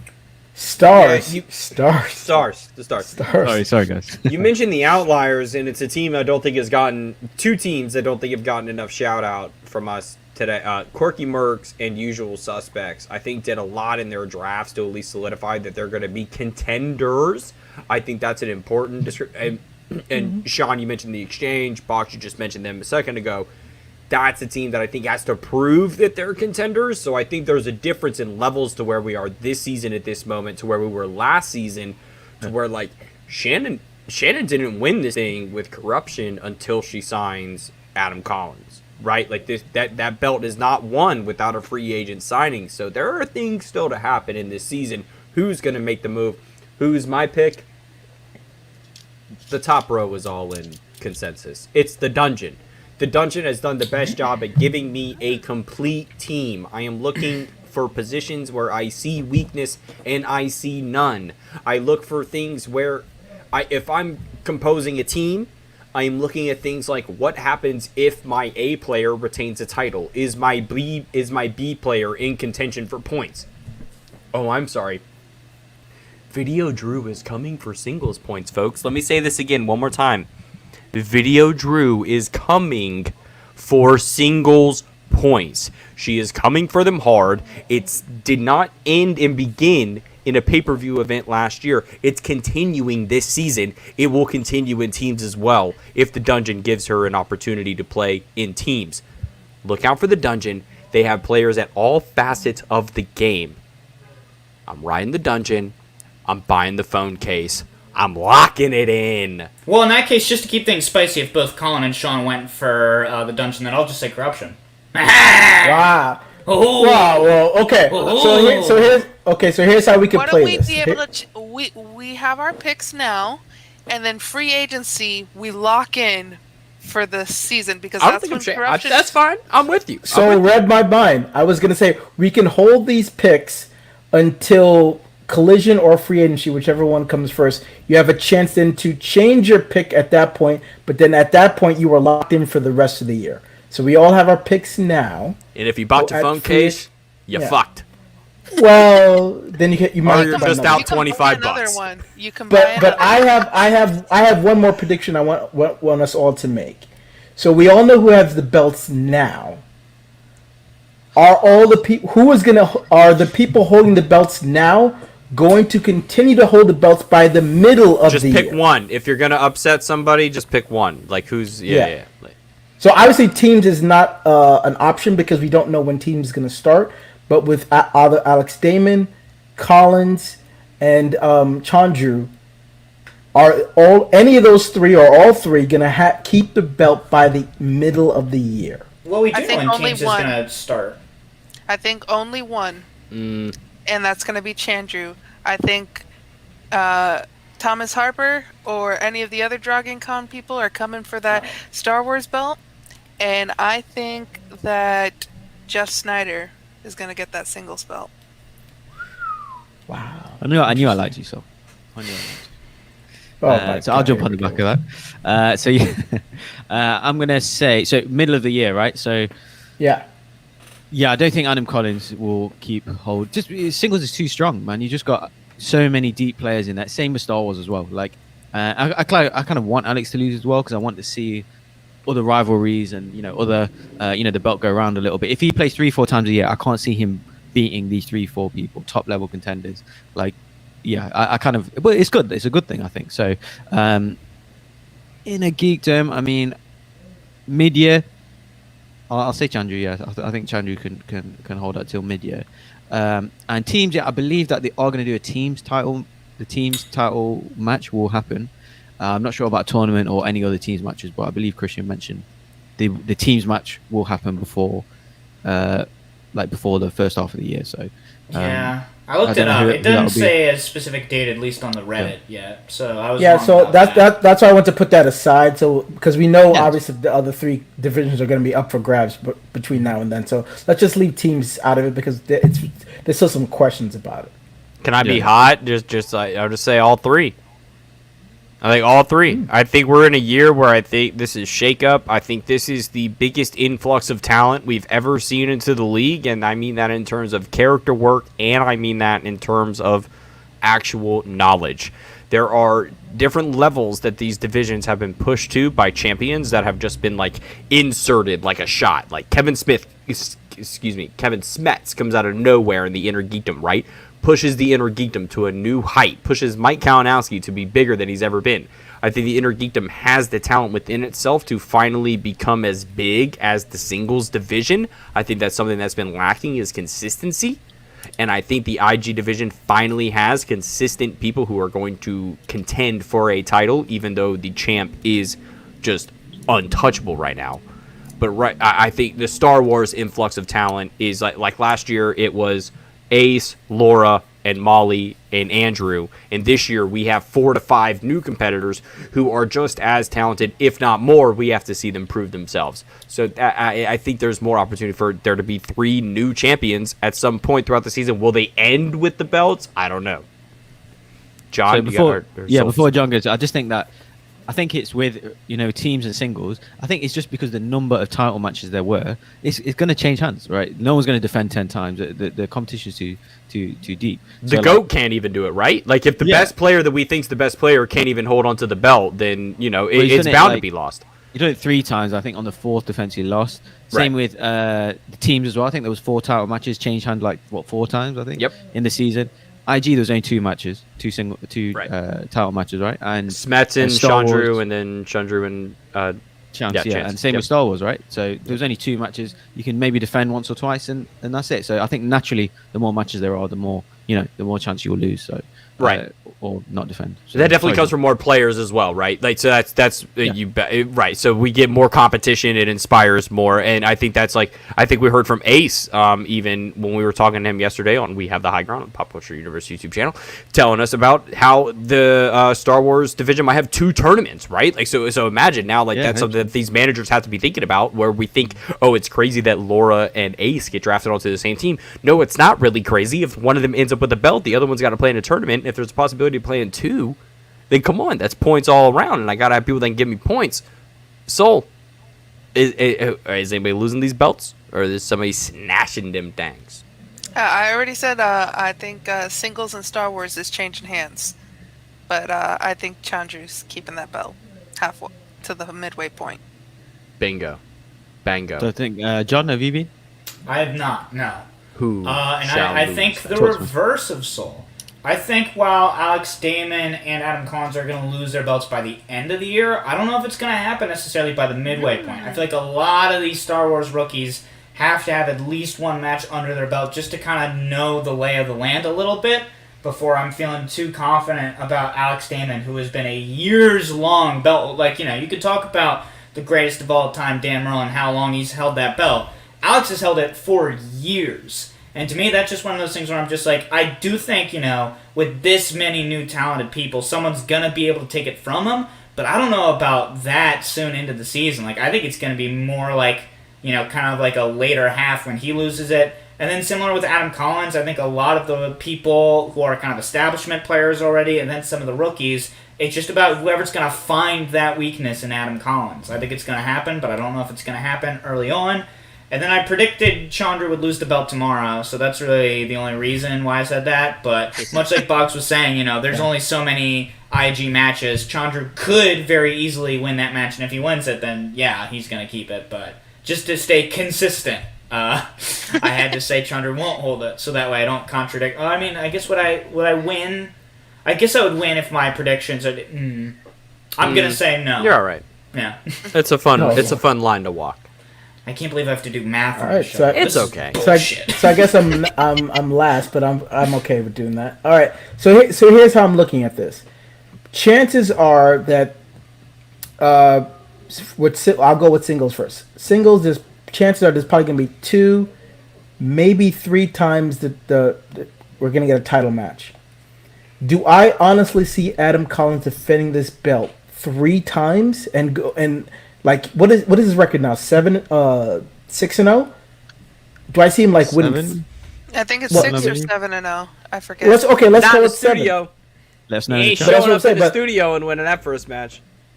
Well, do I see him winning 3 more matches in a row? That's like GOAT territory. I don't think he's at that level yet, and I think the singles division is too hard for him for potentially going against Dan again, or Bibbs, or Roca, or Liz Shannon Miller maybe. I can't see him winning. Snyder maybe? Yeah, absolutely. So I don't think he's going to come out by the end of the year with the... I think he's losing the belt at one point, but I don't see him coming out the mid-year with the belt for sure. So singles, I see him losing it. Star Wars. Same thing with Damon. I think he's had it for so long because the Star Wars division... He was just so far away ahead of the Star Wars division. I think the feel is starting to creep up to him. So that he has his first match against Demolanta, which I think he's going to lose. But even if he doesn't, I think whoever's going to be his next opponent, whether that be Laura Kelly, whether that be Molly Damon, whether it be Harper, whether it be any one of these Dragon Con players, one of them is definitely going to beat him. He is not coming out of this year with that belt. And I think between now and the mid-year, he's going to lose, whether it be to Demolanta, which I think, or whoever he's going to play next. So I think he will not have the title before the end of the year. And IG, I think the opposite of the Star Wars division. I think Chandru has now started to separate himself from the rest of the field. So if he's not playing Mike, and I think Mike is his only real competition at this point. If he's not playing Mike, and that is not determined yet, I think he's going to beat Mara. I think he's going to have the belt by the end of the year. And even if he plays Mike, I still would favor him.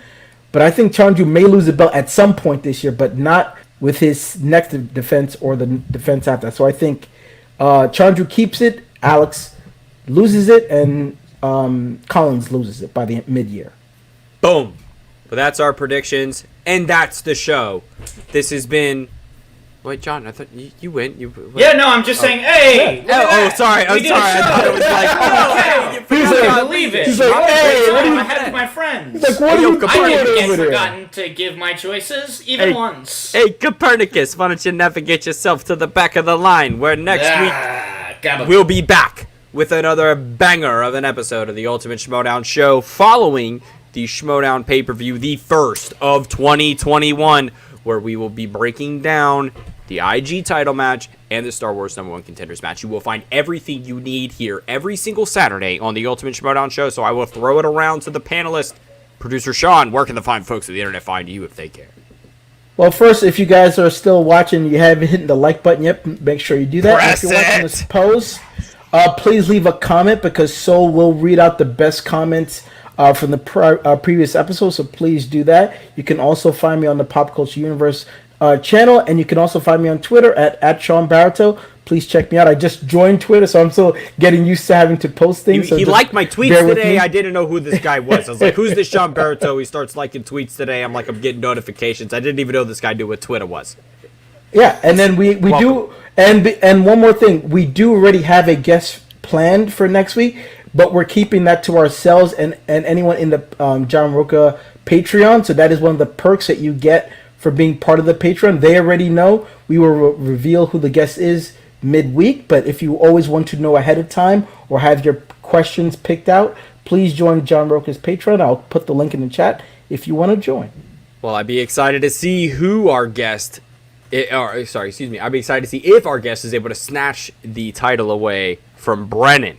If they would be so grateful to maybe play some trivia with us next week. It'd be interesting to see if Brennan could hold his own with one of the greats of what the Schmoedown has to offer. Sol, our esteemed question writer, my favorite Floridian that's ever existed. Walt Disney doesn't count. He's from Kansas, I think, and he just moved there. All right, he just moved there. But you are a Floridian, my favorite. Where can the folks find you? Oh, you can find me at SolGovan on Twitter. You can find me at sol.k.govan on Instagram. Find me every Wednesday on the Media Sweaty Network. I do a show called Soul Talk. Sean has been on it. Colin and Boggs are going to be on it in the future. This week we have Tushka. You've seen him on screen. He's going to be my next guest on Soul Talk. So go check that out. I'm here. Do you know what John on it? John's John, now that I'm asked, all right, so here are my picks for who's going to be winning the match. It's fun. I talked too much last week. It's good. This is good, actually. Where else can people find you, Sol? You can find me here on the Pop Culture Universe YouTube channel. You guys take it away. I'm done. John Barr, where can they find you tweeting? Oh, you can find me tweeting at John Barr Tweets on Twitter, and then you can find me picturing at John Barr Tweets on Instagram. You can also follow me at twitch.tv/John Barr. I'm doing a fun stream on Valentine's Day tomorrow night, Pacific Standard Time, where I find my soulmate.